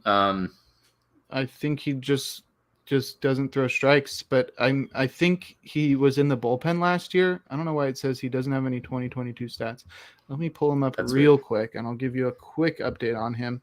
He minor leagues 2022 minor leagues 12 innings pitched. He must have been dealing with some stuff. He was pretty solid. I think this is a guy that they just need to give up on him being a starter and just put him in the bullpen.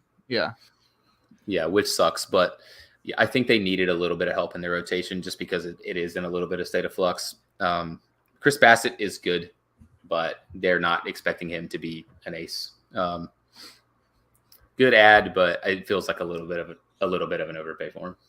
Yeah, I don't know. I think there's like the part of me that feels like he's like a lot closer to Tyone and who's the other guy that I compared to Tyone last podcast?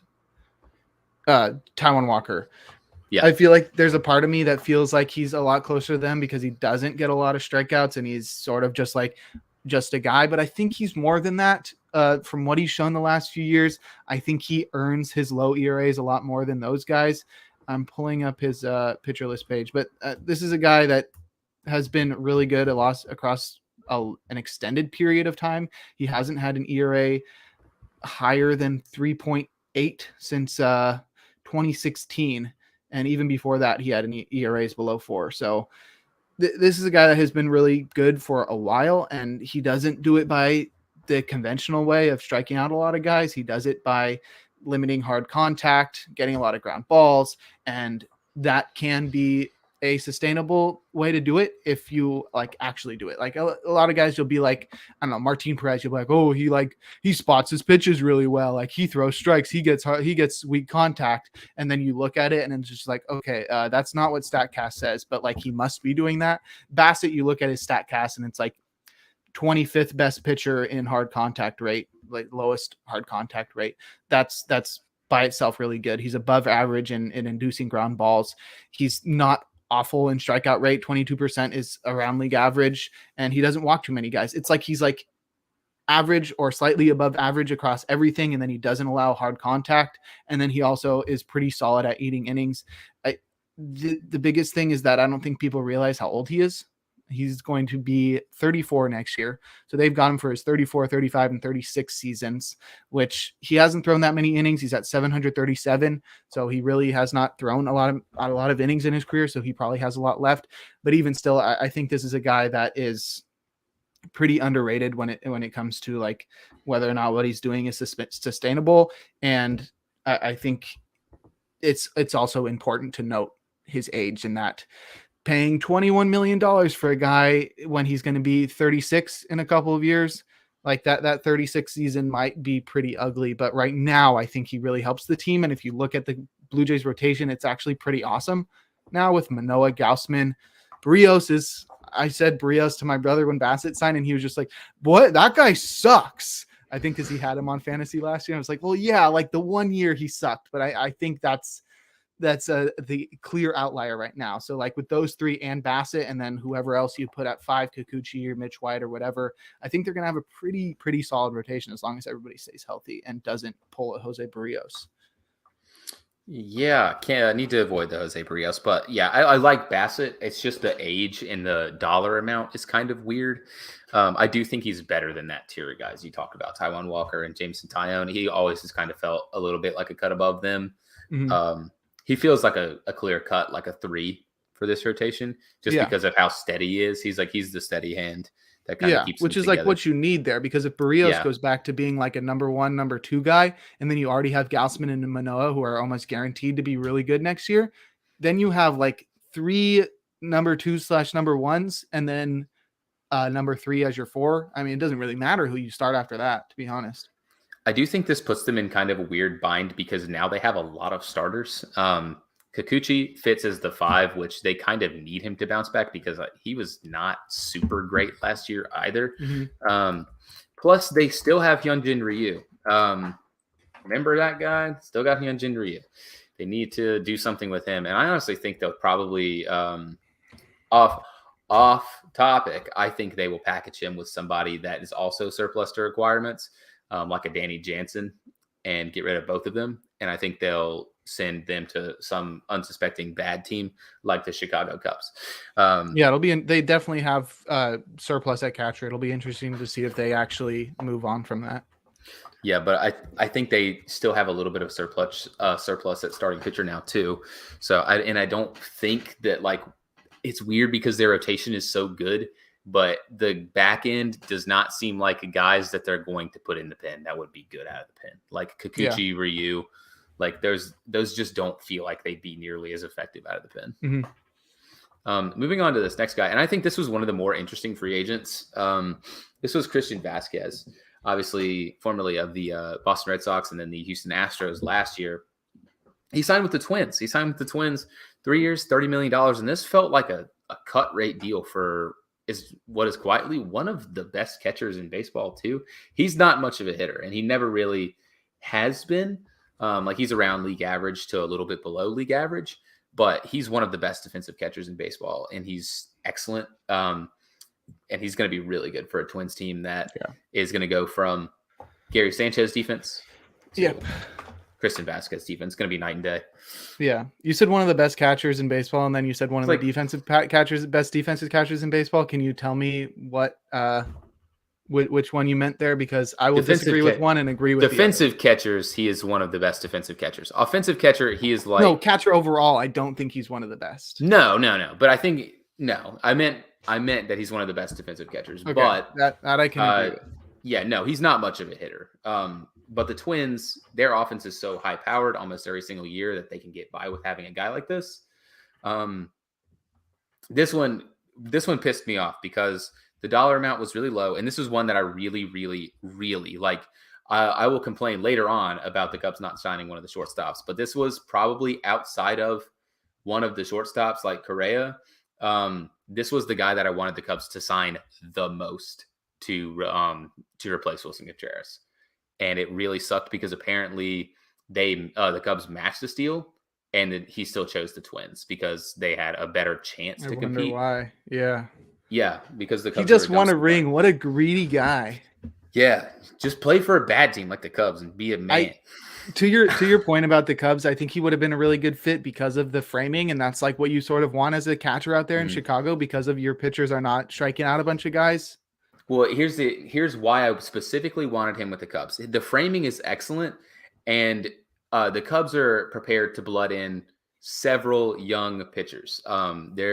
This year's projected rotation is going to be probably something like Marcus Stroman. He's a ground ball guy. Jameson Taillon, more or less a ground ball guy. Kyle Hendricks, obviously he's a ground ball guy. He throws like 85 now, but he's recovering from an injury. And then you have younger guys that are like Justin Steele, who will be going into his second year, and he hasn't even had a full year in the rotation because he got hurt last year. He was great when he played, but he got hurt, came back, struggled a little bit. Christian Vasquez would help with that. Hayden Wesneski, who they got from the Yankees in the Efros deal, and Caleb Killian, who was one of the big returns from San Francisco when they from the Giants when they traded Chris Bryant there last year. So Vasquez would have made a lot of sense, especially if they were to get one of the shortstops in addition to them, just to help out the defense and help out those young pitchers. And like that's everything that you could want. And it feels like just $10 million AAV for Vasquez seems really low given what the market's going to look like. Yeah, I don't know.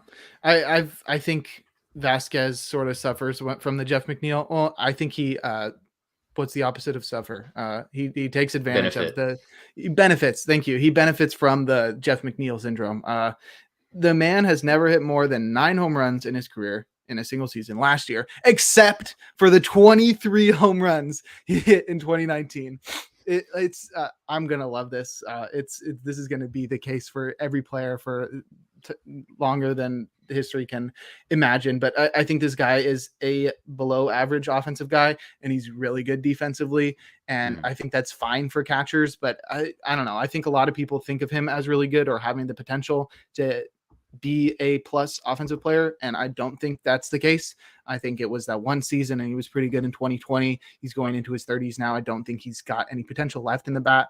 I think he makes all of his value at the defensive side, and that's, like I said, that's fine for a catcher. It's like Kevin Kiermaier, except maybe he's about as good. He's basically Kevin Kiermaier, except you might be able to say that with catchers when they get older, they might just continue getting better as fielders. With a guy like Kevin Kiermaier in center fielder, he's only going to get worse. Right. Well, my thing with Vasquez, I mean, one, you're also putting him in a Twins environment that continually pumps out offensive threats of players, and he was more or less league average last year. The big issue with Vasquez that kind of declined was he walked at a better rate, and then he just forgot. He went from I think he had like an 8 or like a 9% walk rate or something, and then it declined over 2 years where it was like 6%, 5%. It's like, okay, well, you were walking all this much, and now you just don't anymore. That's weird. Why are you doing that? Maybe the Twins can kind of help fix some of those offensive woes.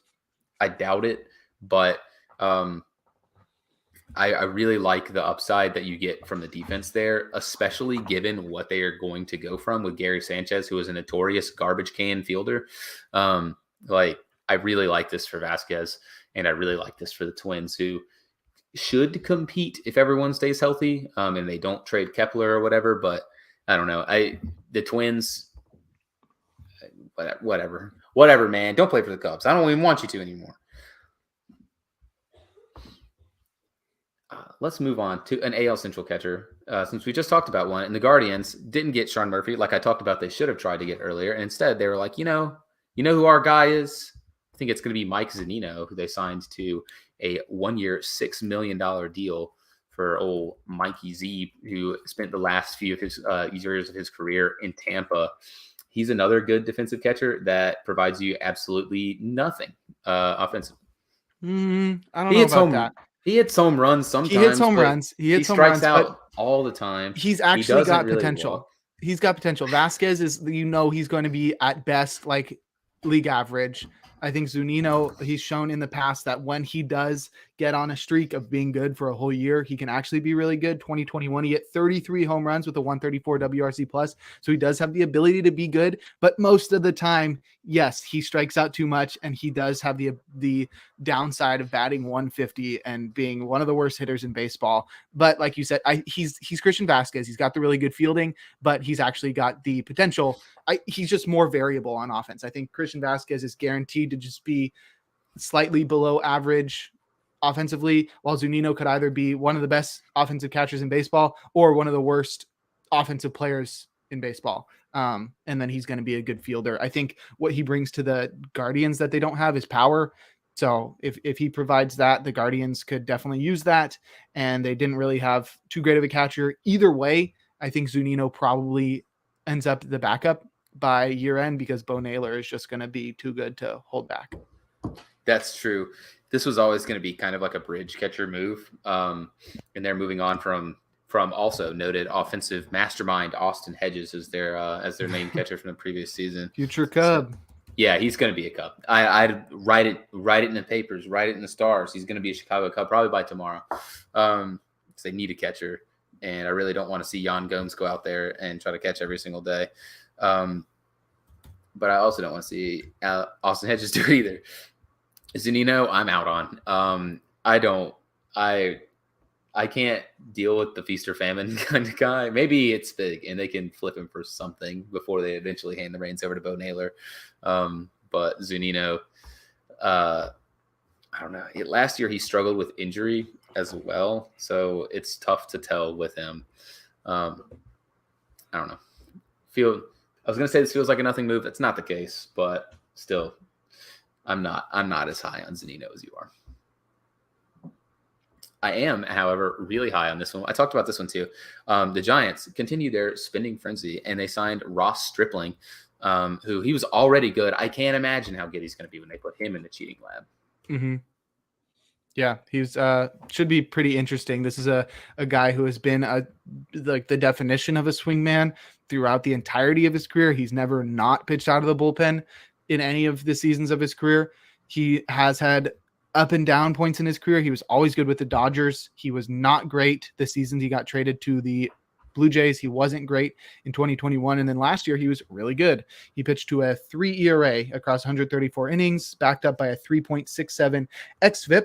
So even if like this is similar to Manaea would have gotten better. I think Stripling is probably going to be pretty solid, even if the Giants don't put him through the cheating lab. If they do, there's no telling how good he gets. He doesn't really stand out in any certain statistic except for avoiding walks, which is always really cool, especially if you can add something else onto that. He doesn't walk anybody. So if you can get him to get a lot of ground balls, then you're just limiting so many ways of getting on base. Or if you get him to start striking out guys, then you have that elite strikeout to walk rate. I think there is potential in some of his pitches. His fastball has some of the best horizontal movement in all of baseball.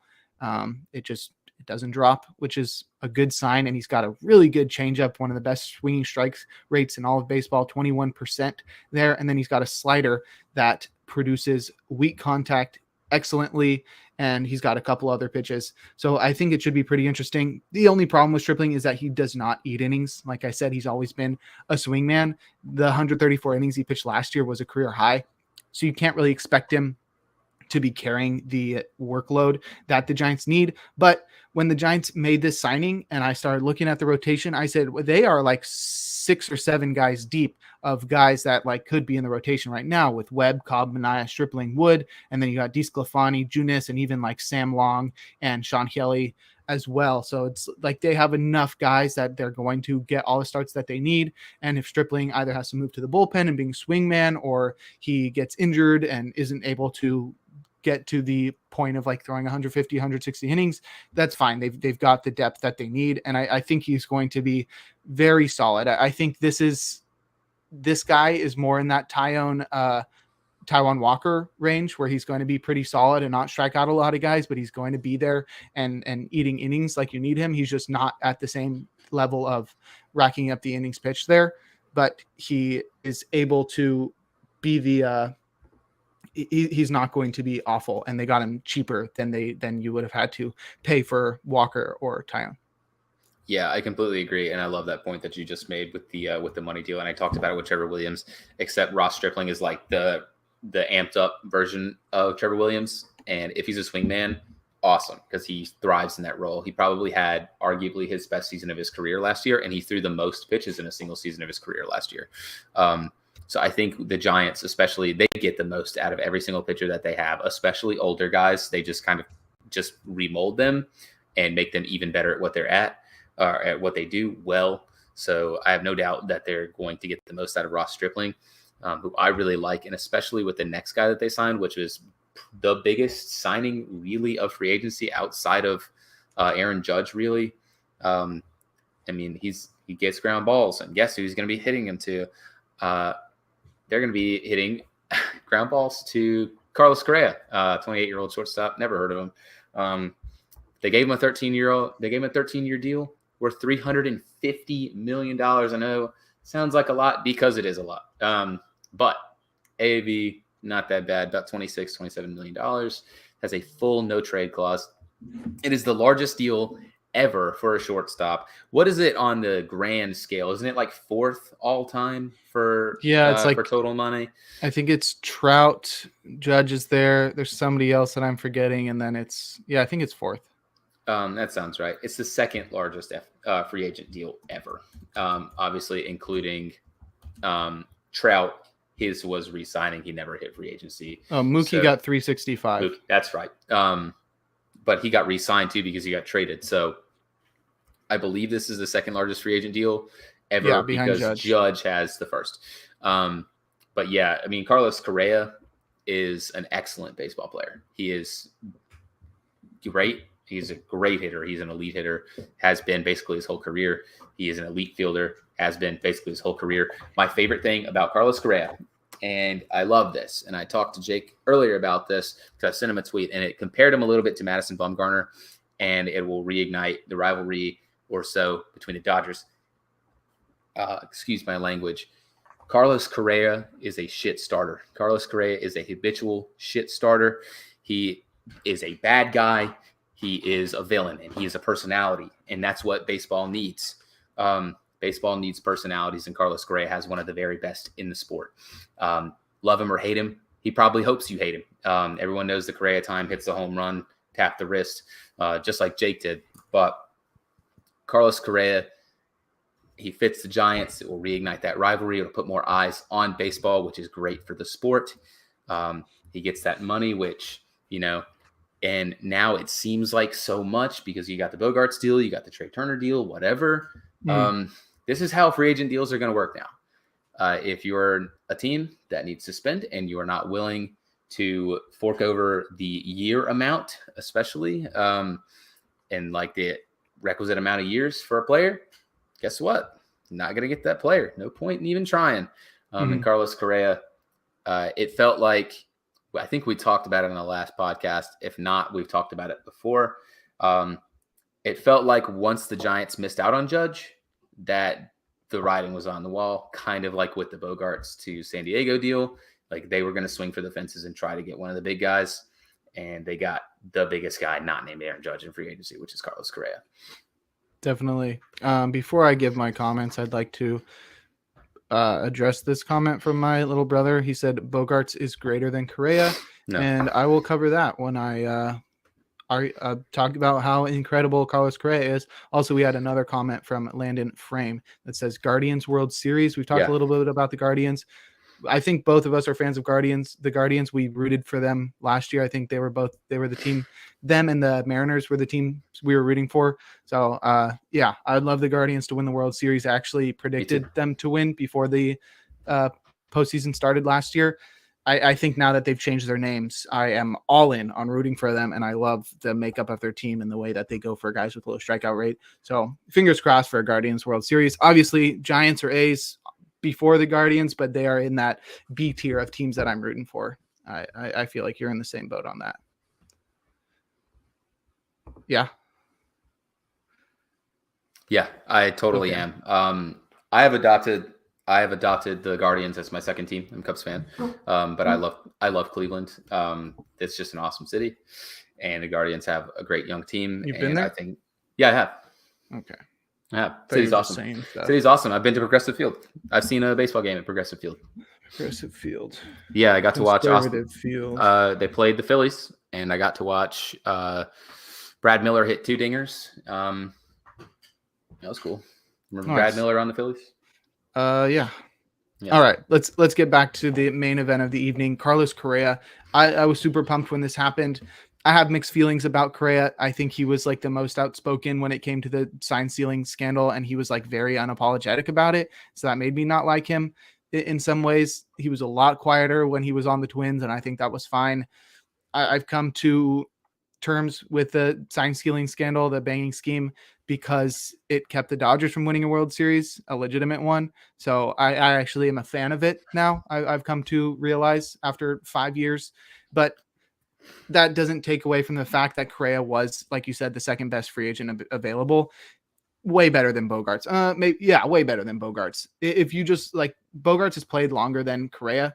I think he debuted 2 years before him, and Correa has just about the same amount of WAR as Bogarts does.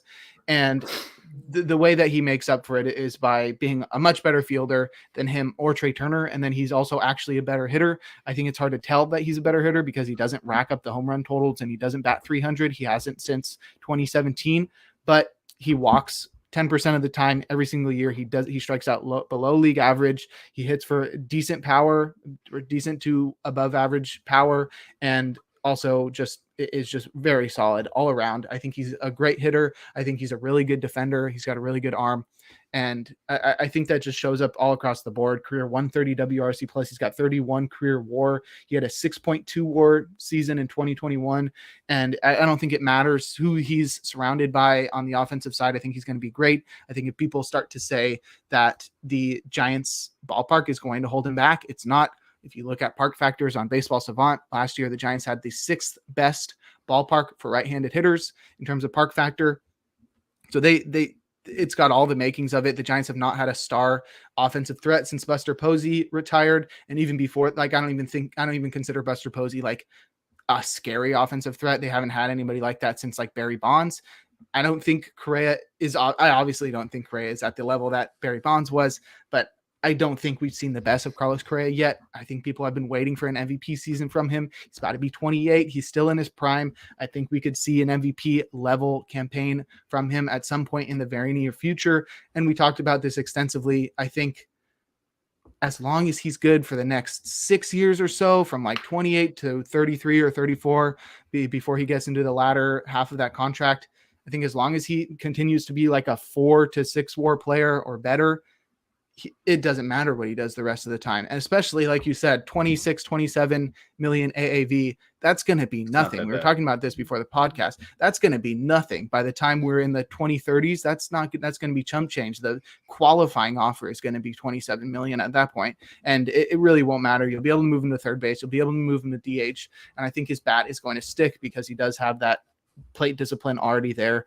He may even become a better hitter as his glove fades. I think this is a really good deal. Obviously, the 13 years and 350 million seems crazy. It seems like a long time. It seems like a lot of money. I think they sort of work together to make it more digestible in some way. 13 years is like, oh my God, he's going to be around for like until I'm in my 40s, right? But it makes the 350 million have a lower AAV. And then 350 million is like, oh my gosh, that's the second largest free agent deal ever. But it's over 13 years. So it's like the AAV is a lot lower. So I think AAV is what you want to be looking at here. They'll trade him at some point. Sure. By the end of his career, maybe he'll retire before it's even over. You never know. I think it's going to be a great addition. And yeah, I'm excited. I'm excited to root for him despite any mixed feelings I may have for him. Right. And here's the thing, even with the Giant, like even with Correa, once he gets older, they just move him to third. $26 million. Then, like, if you're thinking about it, 8 years in the future, and you think about the numbers now, they're just going up every single year. There's a high chance that that's probably just on the higher end of like what an average free agent third baseman could get, because they'll move him to third. Like it's just how it's going to be. Correa is very good, and he's probably going to age well as well because of his eye. He walks a ton. Like he's not a crazy power guy, but he's got a big frame. He's 6'4" and he's 200 pounds, and they could literally just tap into power, and he could become a 30 home run hitter if he just gets to play. I don't think there are really any holes with Correa. There's like no issue with him. Like if you take a look at the first four like shortstops, like, I mean, you can make an argument, okay, well, maybe Bogarts or Turner's the best hitter. You know, Dansby's probably the best fielder. Carlos Correa is like, you can make an argument for him for any of those because he's the best option at like as an all around. He's elite at everything. And that just makes him a great player. It hurts because this is literally like if you have been keeping up with the podcast, I know a lot of you, this is probably your first time watching. If you're watching, I have been banging the drum for Carlos Correa to be signed by the Cubs literally since they started breaking up the core. And now he is with the Giants, which sucks. I'm happy for Jake. Trust me, I am. And I'm glad he's not on a team that sucks that I don't want to have to root for. Like the Dodgers. Yeah, like the Dodgers, or God forbid the Brewers, or someone like I think the Cardinals or the Yankees were after him or whatever at one point. I would lose my mind, but I've been banging the drum for him to be a Cub for a long, long time. And this really sucks because and the Cubs apparently were not willing to match the year amount is a lot of the reports that Jed Hoyer doesn't really want to give any free agent over a 7-year deal, which no, he doesn't. That bum Jed Hoyer does not have a plan past tomorrow. And he couldn't tell his ass from a hole in the ground. I hate Jed Hoyer is an awful president. Somebody hit a sore spot on Davis. So here's the issue with Jed Hoyer and the Cubs. If you're not willing to offer the amount of years, if you've already seen what's going on with Trey Turner, with Bogarts, with the other shortstops, and with the guys that are getting in free agency, even with Judge, who's already passed the 30-year-old threshold, they're getting long-term deals. Like if you're not going to offer them long-term deals, they're not going to sign. There's no point in even trying. And now it feels like the last couple years that they've signed people like Marcus Stroman, who's only on a 3-year deal, Seiya Suzuki, who's now on the second year of a 5-year deal. They have Cody Bellinger on a 1-year trying to have this reclamation project they're consistently obsessed with. And it's probably a year and a half of not being a league average hitter, of not being in not really being a starter on a team anymore. And now they've signed Tyone. Like what is the point of even signing these guys? There's none. And now even if it feels like they get Dansby Swanson, because they still have a gaping hole at shortstop, they still have a huge hole at catcher. They still need probably another starter, and they need bullpen arms, and they don't have a starter at first base. Like they have holes all over the place, and they haven't signed anybody to fix it. Like, what's the point of even trying? It almost relocate them, send them to Las Vegas. They might as well, like, just pack up Wrigley and turn it into a concert venue, because you're not fielding a competitive baseball team at the 4th most valuable franchise in baseball. Most expensive fan experience. On average, it's like $275 to go there, buy a ticket, get parking, get a beer and a hot dog. It's like $275. That's insane. Yeah, that's stupid. It doesn't affect me because I don't live in Chicago and I don't go to the games. I just watch them on TV. Have you? No, I haven't. I want to, but not until they are committed to halfway and do that. But not until they are committed to putting together a team that has an opportunity to win more than 75 games. Let's go back to 2016. That would be awesome. Yeah, it's a frustrating time because now it feels like if they get Dansby Swanson, it's still not enough because they don't have the complementary pieces. Like I complained about, like I wanted Vasquez. That would have been awesome. They let Abreu slip. Like they don't have a first baseman. There's no Rizzo. They just like don't have anything. Like what's the point of even fucking trying? You know, like whoa, language time. But like yeah. No, Jed Hoyer does not have a plan, which is going to be really fun because they have their wonky little Cubs convention here in like 2 weeks. And Tom Ricketts and Jed Hoyer. Yeah, Tom Ricketts and Jed Hoyer always have a panel there, and I'm interested to see how that's going to go over because I can't imagine it's going well. Cubs friends are going. But Landon also asked another question. You mentioned that the Correa doesn't really have any holes, but he wanted to know if the Giants have any holes. I think I can answer this because he said, what's the next move for passing the Dodgers and Padres? I don't think they make any other moves. I think most of their moves are going to come with player development, getting the most out of their guys. I think the biggest move, and I put quotes because it's not going to be an addition or a transaction, it's going to be JD Davis becoming really good. We'll do breakouts at some point later in the offseason, but I think they're going to make JD Davis really good, and that's going to make the offense look a lot different than it looks right now. They have already added Correa. I don't think they're not going to add anybody else unless it's sort of to be in a platoon role. And we already talked about how deep that rotation is. And then the bullpen that's another spot where it's like they'll just claim somebody and turn them into one of the best relievers in baseball like they do with every single pitcher. So I don't think there's too many holes on the roster. They're obviously not at the level of the Padres and Dodgers. I think they're just banking on going to the playoffs and taking it from there if they can make it. But right now, I think they're pretty deep on the offensive side when it comes to being able to platoon, and they're pretty deep in the rotation, and they'll figure it out in the bullpen as things go. So it's not really anything I'm worried about. I don't think that they make another big move. And then he also said, you're putting too much pressure on the prospects, which is like, yeah, that's why he's saying he needs to make more moves because, or I don't know if Landon's saying that you're putting too much pressure on the prospects or Jed is. And I actually, now that I say it out loud, I think he's saying Jed is putting too much pressure on Jed is putting too much pressure on prospects. I would really like to see the Giants sign a guy that has a lot of potential in the bat. I think Dom Smith fits them to a T. I think that would be awesome. Yep. I hope JD Davis is very good. I'm a JD Davis believer, but it honestly feels like he's at last chance saloon because he struggled a little bit.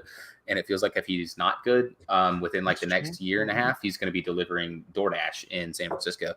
Hey man, that's pretty lucrative job. But yeah, no, Jed Hoyer is absolutely putting too much pressure on prospects because and it sucks because they have a good farm system, but it's not a great farm system either. So it's like, what are you really banking on? Because and they've seen it too.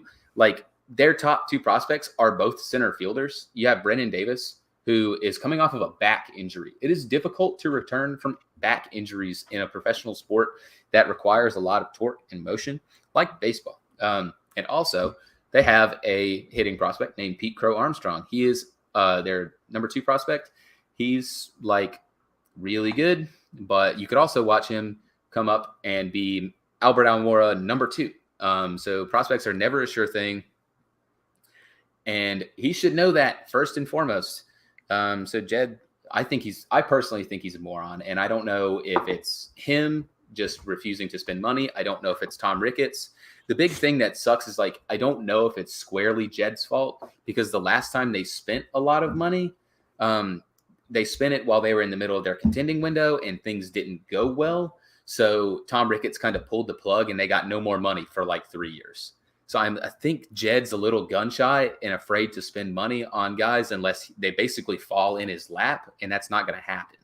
So I think he's just kind of scared. I really just think he's scared to sign anybody that's not like a Tyone. If he sucks, he's not that expensive. And Bellinger, if he sucks, he's on a 1-year deal. So no harm, no foul.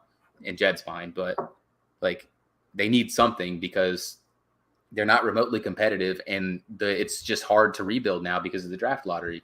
It's if you need good players, go sign good players. All right. Note to self. How to get Davis riled up.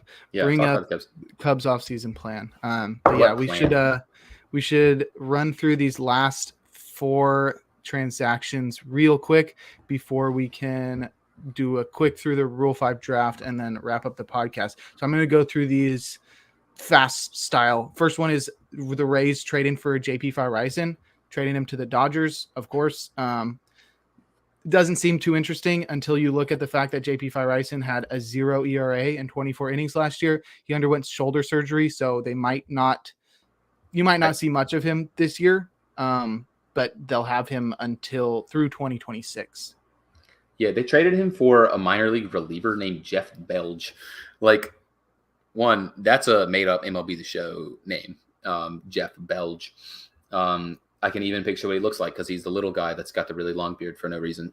He's pretty good, though. Isn't he strikes Jeff out Belge? A lot of guys. Yeah. Never heard of him.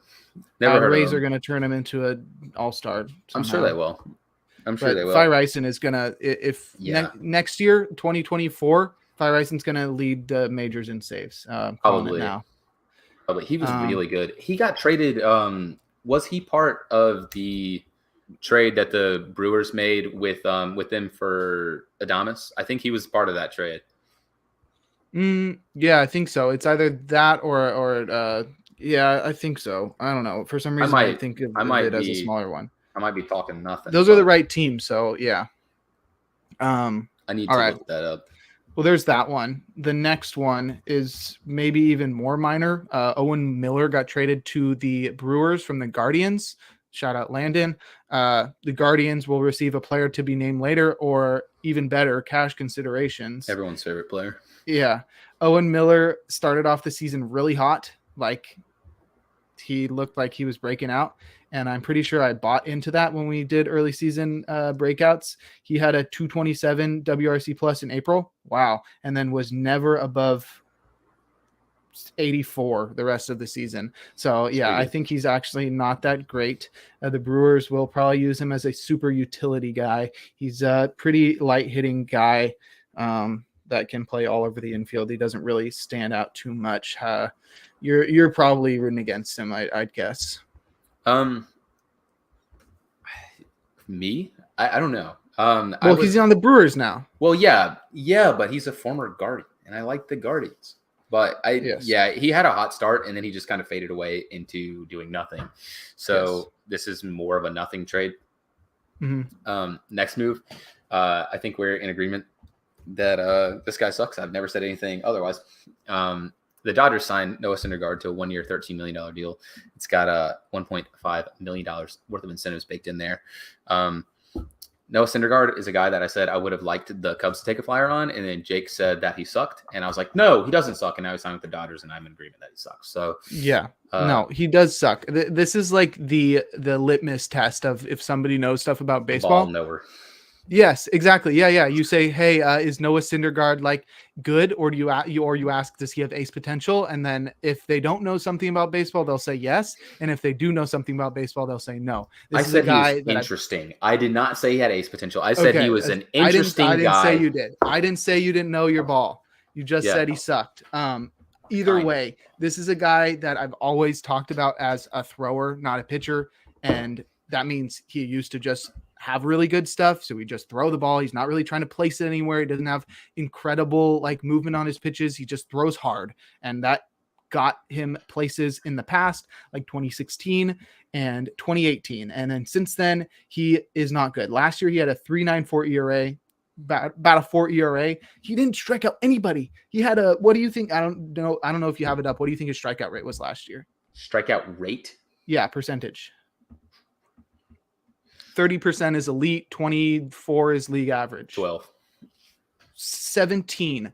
This is a guy, and this is a guy that was never in the 30% range. So I think he's always been overrated. I think has a lengthy injury history as well. I think he is not as good as he used to be. Obviously, when I said he was a thrower and he relied on his velocity, that velocity has disappeared. He now throws 4 miles per hour slower than he did at his peak. And that is where all of his success has gone. And so now he sort of has to learn how to pitch. I think the Dodgers are the team to help him learn how to do that. He's got $13 million. He's got $1.5 million of incentives. He'll probably earn that because the Dodgers know what they're doing. I never rooted against him, but I always thought he was overrated. Now I have a reason to root against him and just sing the praises about how smart I am about knowing my ball and saying that Noah Syndergaard sucks. And yeah, I hope he does not succeed with the Dodgers and that I continue to look like I know my ball. Yeah, I think the entire point of this was basically said by John Heyman that Noah Syndergaard basically wanted to bank on the Dodgers pitching track record of hopefully helping him. Is that really what it was? He it literally like, says, I know that I suck. He said, Dodgers, Syndergaard, please help. It says verbatim, this is John Heyman's tweet. Syndergaard sees the Dodgers as the right spot due to their stellar pitching track record, hoping to regain Thor form. You're not going to get it. No. Just learn to throw your sinker in spots where you can actually get ground balls and not throw meatballs right down the middle. Yeah. Like, that's specifically the reason I wanted him with the Cubs, was because, maybe they get him. They have a good track record of actually using ground ball pitchers and making them work. And if they can get Noah Syndergaard to work as a ground ball pitcher, like, his sinker would play. That's literally the only reason why I wanted to get him. But he's one of the guys that maybe he'll be mid this year, or maybe he'll figure it out. But I highly doubt it. I just think he was an interesting guy. Everyone knows Noah Syndergaard. Everyone knows Thor. Next guy. Detroit Tigers signed Michael Lorenzen, former Cincinnati Red and Los Angeles Angel, to a 1 year, $8.5 million deal. It's got $1.5 million worth of incentives baked in there as well.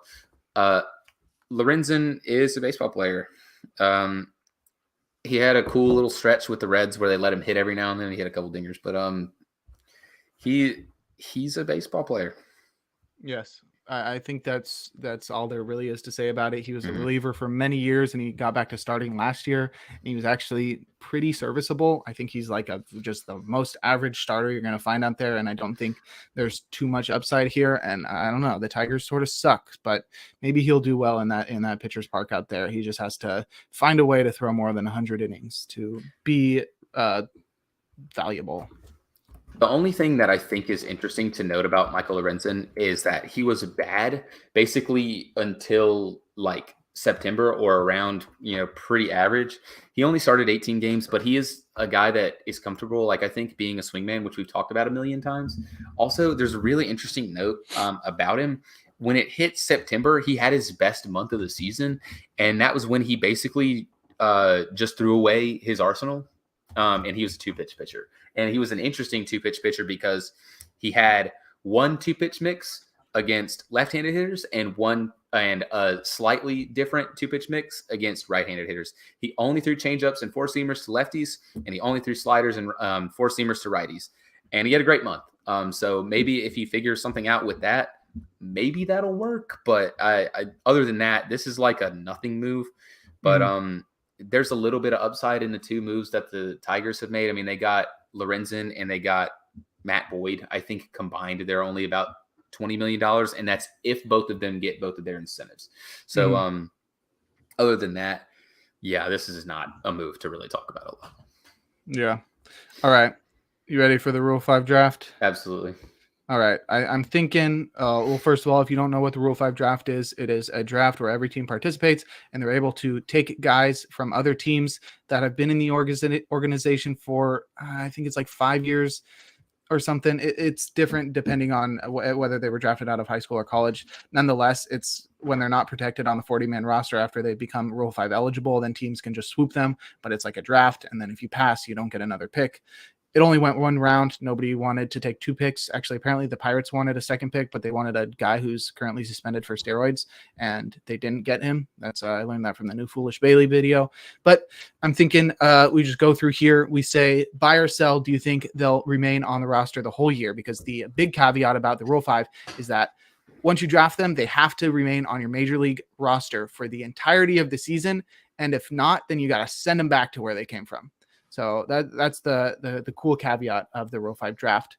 So the first pick was Thad Ward from the Boston Red Sox going to the Nationals. He was the number 15 Red Sox prospect and will be the Nationals' number 13 prospect. He pitched at 3 different levels last year, finishing out at AA with 33 innings, 2.43 ERA. This guy's only 20, or he's 25, so he's old for the level. How are you feeling about this? Buy or sell that he remains with the Nats? Buy. All right. I am saying buy as well, because I think this is a case of somebody seeing a prospect that's old with lots of potential, and then they suck. So they're just like, oh, we'll just put him on the team, and then we can put him back in AAA afterwards if we want next year in 2024. So that's just like stealing a prospect. Next one is Ryan Noda, who Foolish Bailey noted as his favorite Rule 5 guy. He went to the A's. He was taken from the Dodgers. He'll now be the A's number 26 prospect. He's a 26-year-old left-handed hitting first baseman who is actually pretty solid. Is the first time I've looked at his Fangraphs page. He played in AAA last year. He had a 120 WRC plus, 25 dingers, 20 steals. There you go. Huge walk rate, 16%. This seems like Joey Gallo for some reason. He doesn't strike out as much as Joey Gallo, but like he's got the same sort of plate discipline, low batting average, big power, some speed, but he'll be a first baseman. Buy or sell on this guy. How you feel about him? Buy. A's are so bad, and they don't have any reason to not keep him on the roster the whole year. I mean, he seems like he could be good. He's an older prospect, but yeah, I mean, AAA was at OKC, I think. He had 25 dingers, 23 doubles, 90 RBI, 20 steals for a first baseman is pretty wild. Yeah, I think I'm buying this one. I think he'll stay on the roster. Cool. I hope he does stay on the roster because I think he could actually be pretty good.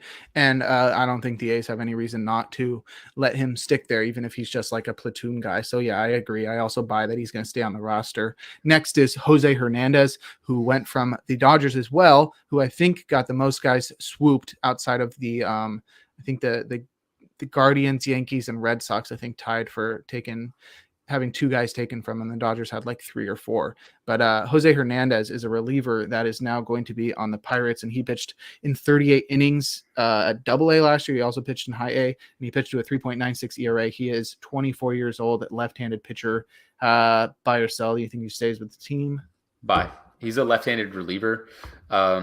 He throws pretty good fastball, pretty good slider. He's a little bit older, and I think he led whatever little division he was in the minors last year in saves. I think it was the Midwest League. He led in saves. Dope. Yeah, I think if he was a righty, I would sort of doubt that he would stay with the team. But just because of the fact he's a lefty and those are hard to come by, I think they do try to keep him. And then like there's even a possibility they end up trading him for some reason. But yeah, I also buy that he's going to stay with the team. Next, the Reds took Blake Sable, who's a catcher who was with the Pirates, and then immediately, as the Reds are wont to do as a team that is not shy about showing that they're rebuilding, they traded him straight to the Giants for a player to be named later or even better cash consideration. Sable reached AAA last year and had a 157 WRC plus at that level. He's got really good plate discipline. He's contact hitter, has shown some power as well. The only problem, he's 24 years old and he bats lefty, but he seems athletic enough to also play the outfield. I think I would buy this one for the Giants just because the Giants catching options are thin. You're banking on Bart probably to be your starter, and isn't their backup like Austin Wynn, who, I mean, if Sable shows enough promise, they'll probably just give him the backup catching job over Wynn, which I would imagine. Yeah, maybe even if they want to run 3 catchers, but still, it's hard to run 3 catchers on like a 26-man roster. I don't know. I'm 50-50. I'm going to go ahead and say buy though. Yeah, I feel the same way because the Giants are really not shy to DFA a guy that they feel is not like adding value to the team. But I'm excited. I think actually Sable has the prospect pedigree that he could honestly take over Bart. Like he just jumps over him, skips him on the ladder, and becomes the starting catcher. And that would be really cool. I also think it's like a 50-50 thing, but I'm buying there. Next is the Tigers taking starting pitcher Mason Englert, stealing him from the Rangers. He'll be the Tigers' number 26 prospect. He reached AAA. Nope, that's the wrong guy. He reached AA last year, pitching 15 innings at that level. He had 103 innings at High A. He seems like a pretty meh pitcher, like mid 3s, high or low 4s ERA. He seems to strike out a pretty decent amount of guys. He's a 23-year-old right-handed pitcher who somehow bats switchy, which how do they find that out? But I don't know. What do you think about this one? He's a baseball player. He had I think it's tough to judge his numbers based on like his last season and a half in the minors because he had Tommy John in 2019 and then 2020. And then he was kind of just recovering from that, kind of getting back up to speed. He's like a mid-3s guy, but I think he has potential. Plus, like, I don't think he's going to end up being in the rotation in Detroit. I think they just put him in the pen and use him as a reliever, like kind of throw him in there and just get him a little bit. Like give him a little bit of burn and get him used to being in the majors pitching. Maybe he'll hit that swingman role. I don't know. I think they'll keep him just because the Tigers are bad, and who else are they going to use? They obviously aren't really interested in signing many free agents. So, like, I think he'll probably stay in the bullpen.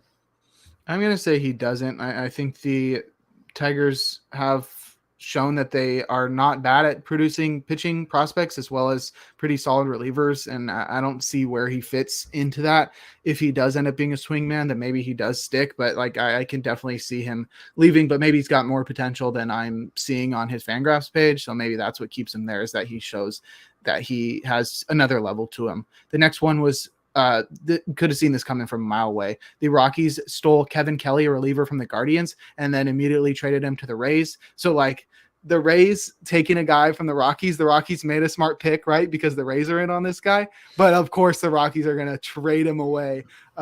They should have known when the Rays were like, hey, can we get that guy? We'll give you like $20. And then they were just like, oh yeah, sure. I mean, we just got him for free. And they're just like, oh, let's go. But we're making profit. We got this guy for free, and you're giving us $20. Exactly. Yeah. Dick Monfort. Yeah. Kevin Kelly was actually had a 1.11 ERA at AA last year, and then made it to AAA and had a 2.73 ERA. He strikes out over 11 batters per 9, over around 30% of batters. So he seems like he's actually going to be really good. This is a guy that I am buying that he's going to stay on the roster because it's the Rays, and they're just going to make him incredible. Here's exactly why he's going to stay on the Rays roster. He had 75 Ks in 57 and a third innings pitched across AA and AAA last season. Have you seen him throw? No, have you? Weird arm slot. All Right. Like guys like that. Ryan Thompson. It's not Ryan Thompson quite with strikeouts. It's not quite Ryan Thompson, but who's that guy on the Red Sox? Oh, I don't know. The guy that was really good last year. I'm drawing a blank. Yeah, so am I. Give me 1, 2, 3. John Schreiber. Yeah, John Schreiber. Yeah, he's got like a weird kind of lower arm slot. Yeah, I don't think he's gonna exit this bullpen, and the Rays will probably turn him into a guy that's got a 2 ERA, and he's just one of those plug and play relievers that is dominant for no reason. Yeah. All right. Staying in Florida. The Marlins then took relief pitcher Nick Enright, stealing him from the Guardians as well. He'll be the Marlins' number 24 prospect. Last year, he reached AAA, pitched 37 innings there, had a 2.68 ERA, and struck out 35% of batters. That's really good. I don't know what the Marlins are thinking about this next season, but they could use one thing, and it is relief pitching help as well as offense, but mostly relief pitching help. So I think Enright has a really, really solid chance of sticking there. I'm buying. Yeah. I'm going to buy him just specifically because he went to Virginia Tech, and that's close enough to my college I went to. Yeah, he's a big guy. He also has a weird release, but they need a lot of help in the Marlins bullpen, and I definitely think he'll stay. He has pretty good control. He throws like Karen Jack, except not as like amped up, freaking out. Oh, just way over the top. Way over the top, and he's got a hammer curveball. All right. Yeah. Well, he might be the best one, to be honest. He could sneakily be the best guy out of here. Next, we got the White Sox taking a relief pitcher. A lot of relief pitchers went, which is what you would expect because you've got a lot of. You need like 13 relievers or I don't know, 8 relievers or whatever. Nick Avila was taken from the Giants, and he reached AA last year with the Giants, pitching 27 innings there. He had a 1.33 ERA there, which is somehow worse than the 0.95 ERA he had at high A at the before that. So he doesn't strike out a lot of guys, but he seems to have had a lot of success. You must know something about this guy. I doubt he sticks with the White Sox because they have like so many good relievers out there. But there is a possibility that if he does continue that success that he was having, that he does end up sticking. The big thing with Avila is like he gets really high chase rate on basically all 4 of his pitches, which is weird because he's a reliever that throws 4 pitches in the first place. Yeah. Doesn't walk guys, got a 4.14 strikeout to walk ratio, which is good. But I don't think he sticks in the White Sox bullpen just because it's so crowded. Yes. Unless they're going to trade someone out of it, I don't think that he's going to stick. All right. Then the Orioles took reliever Andrew Politi from the Red Sox. He reached AAA last year, 56 innings there, a 2.41 ERA. I don't know much about him. He seems like he's got some strikeout potential as well and has had a moderate amount of success. He's 26 years old. He's not like a big guy. I don't know. This one doesn't seem like it's going to stick, especially with the way that the Orioles have been able to produce relievers that they don't have to like keep on, aren't forced to keep on the roster. I mean, like, he was solid last year in AA and AAA. It's just I completely agree with you.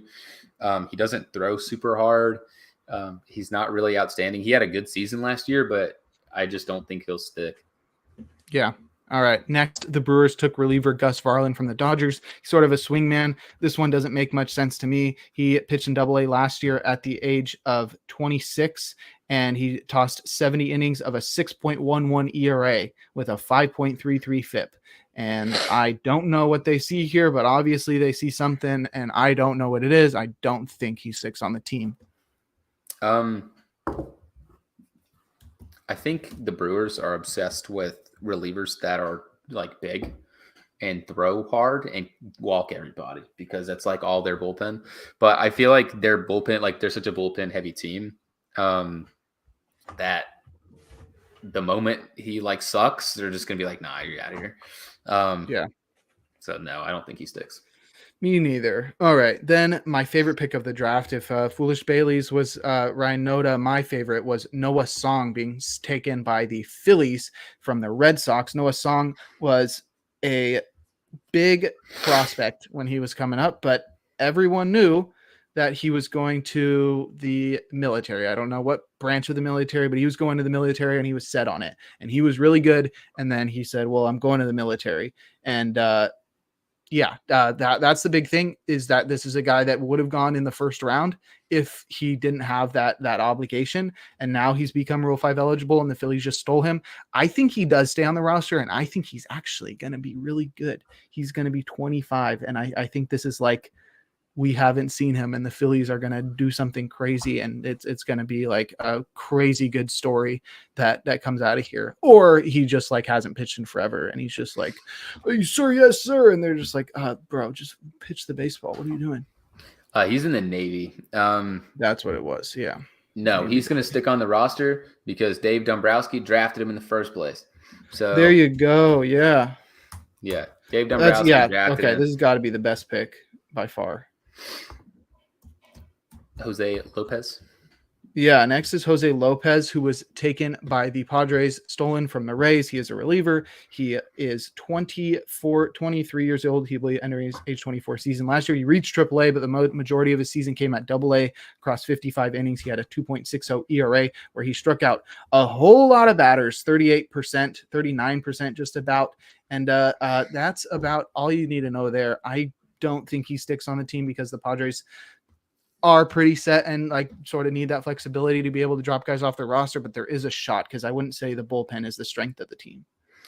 I think he might stick just because he's a hard-throwing lefty reliever, and they have one of those.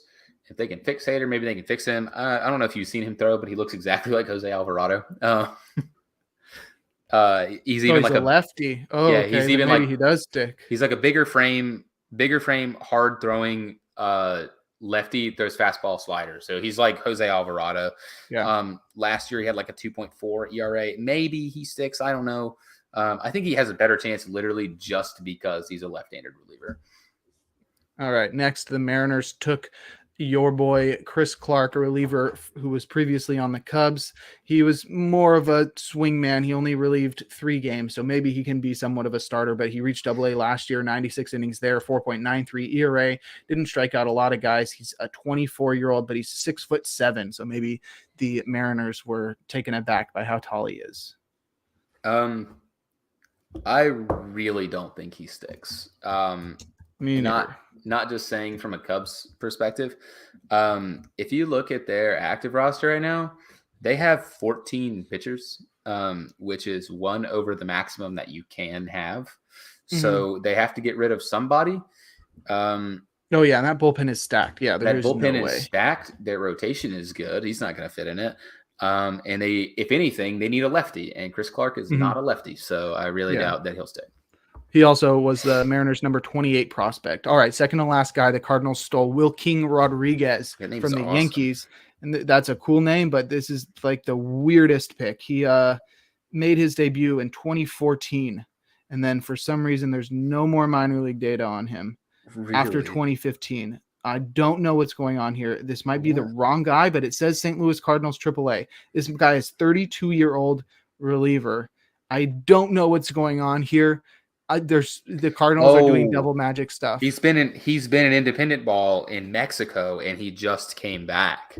How is that Rule 5? I don't know. This is Cardinals devil magic at work, and he is like going to be one of the best relievers on the team. He actually hasn't even played affiliated ball since 2015, and he's been in parts of the last 7 seasons, apparently. This is according to Aram Layton.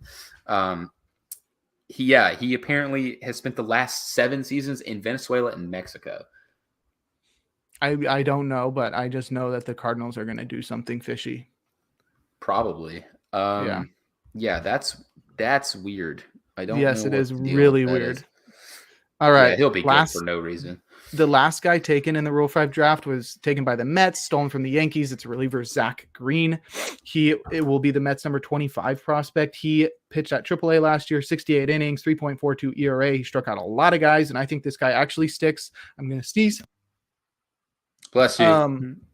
I think he actually is going to stick because, like we talked about earlier, the Mets don't really have a ton of relievers, and I think this guy could actually be a solid reliever, and he's already 26, so it's not like he's got too much growing left to do. Yeah, I completely agree with you on that front. The stats are not like insane from last season, but he strikes out a ton of guys, and the Mets just need guys. They need bodies in their bullpen. Yes. All right. The fun Rule 5 draft or too many relievers? Reliever 5 draft. Or Rule 5, reliever 5 draft. I just set you up for a great transition. Hey. Speaking of relievers. If you like relievers, we like relievers too. And we end every single podcast by going to our bullpen, taking up the phone. Jake always makes the call. But I think it's time to bring in the closer on our podcast. Yes, I totally agree. And today we've got a pretty fun one. It is Brian Harvey, the father of current Nationals reliever Hunter Harvey, which is pretty interesting. I did not know Hunter had a dad. Oh, I knew he had a dad. I didn't know he had a dad that played. That was a purposeful joke. He was spawned to play baseball. Yeah. I didn't know he had a dad that played baseball, let alone was actually a really good reliever across a 9-year career that spanned from 1987 to 1995, during which he played for 2 teams that haven't moved, nor have they changed their nicknames, but they have changed the names of their teams. The California Angels, which are now the Los Angeles Angels, and the Florida Marlins, which are now the Miami Marlins. He debuted in May of 1987 against the Orioles, during which he pitched an inning. He did not allow a hit or a run, but he walked a guy and struck out a guy. He featured a low 90s fastball and a forkball during his career, also known as a splitter. He appeared in just 2 games in his debut season, and then his first full season resulted in a runner-up finish in the Rookie of the Year award because he pitched 76 innings, pitching to a 2.13 ERA with 17 saves, and then he maintained the closer role in 1989 despite a dip in production because his ERA jumped all the way to 3.44 across 55 innings, but he still saved 25 ball games. He bounced back. The worst part about that is he had a 1.4 whip, and then he bounced back slightly in 1990, reducing the amount of base runners he allowed, but the ERA was still around 3.22, 25 more saves across 64 innings. And then he had the best season of his career in 1991 across 78 and 2/3 innings, during which he struck out 101 batters, had a 1.60 ERA, a 0.86 whip, led the National League with 46 saves, and led all of baseball with 63 games finished. All of those except for whip were career bests for him. Really incredible season for him in 1991. It earned him his first All-Star appearance. He also became the first pitcher ever to save 40 games and strike out 100 batters in a season. That's a good bit of trivia right there. Brian Harvey. And he also earned the AL Raleigh Relief Man Award and finished 5th in AL Cy Young Award voting. He dealt with injuries in 1992 after that incredible year, but still pitched pretty well across 28 and 2/3 innings. He produced a 2.83 ERA and saved 13 ball games. And then I don't know if he joined the Marlins via free agency, if he was taken in the expansion draft, but he joined the Marlins for their inaugural season in 1993. He pitched a really nice 69 innings with a 1.70 ERA and a career best 0.84 WHIP. That's a really good season. He also earned his second and final All-Star appearance of his career, finishing 8th in NL Cy Young Award voting and 14th in NL MVP award voting. And then 1994, seems like a common theme, follows a good season, a great season, as a matter of fact, with a season dealing with injuries. 1994, he tossed just 10 1/3 innings and produced a 5.23 ERA with 6 saves. And then that was basically it, because he had just one more appearance in 1995. He surrendered a couple hits and a 3-run home run. I think it was a walk, a hit, and a home run. And then that was all he did that season. And then that was his age 32 season, and he retired after that. Yeah, just a very abrupt ending to a guy that seemed to have a really promising start to his career. His Wikipedia page was so lacking of information. I don't know anything about this guy other than what Baseball Reference tells me. So all we can do is look at his stats and maybe ask Hunter Harvey someday. But this seems like a guy that had some really intense injuries that he didn't want to deal with anymore, and so he called it a career. And in that career, he had 12.3 Baseball Reference WAR across 387 innings pitched, during which he struck out 448 batters, producing a 2.49 ERA, a 1.09 WHIP, and saving 177 ball games, which is tied for a very, very, very nice 69th all-time on the all-time saves leaderboard, alongside Kevin Gregg. Any thoughts on the boy Brian Harvey, or are you ready to call it a show, a long show? Super long show. I don't know how it got that long. Yeah, we talked forever. It was so light. I talked about the Cubs for 1 hour and a half. Yes, so I think that's what it was. Probably. Yeah, real good time. Hopefully, we'll be able to come back next week for episode number 41. And possibly. If I have enough room in my suitcase, I'll sneak my microphone in there. Probably not. I will be on the exotic island of Hawaii. We'll see. And here's how you can find out if we're actually going to go on or not. You can follow the Athletes Hub, which is presenting our show right now on twitter.com and every other social media site that we post this on. You can follow them on Twitter at Athletes Hub for all of our updates. You can follow me on Twitter at DVSBird. It's on the screen right next to my name right there, and it's on the bottom. It says follow us on Twitter. And that's super easy. And you can also follow Jake Crumpler at Jake Crumpler. And if you want to read more cool baseball stuff, we're putting out more cool baseball stuff within the next few weeks. I just posted an article today. I know. Jake posted an article today. Go read that at theathleteshub.org and check it out on our Twitter, like we just said. Posting some collab stuff. Jake also writes for several sites, such as pitcherlist.com and baseballhq.com. I don't know if my current article, if I'm more impressed by my writing, because obviously I'm one of the best writers around, or if I'm more impressed with my Photoshop skills on the cover. Both are excellent, and you can find them, and you can find them and check them out, and come back when we have our next show and give Jake your own opinion on which one was better. Hopefully we'll have a lot to talk about. If you comment on Facebook or YouTube, we'll put it on the screen. We'll answer your questions like we did with Landon today.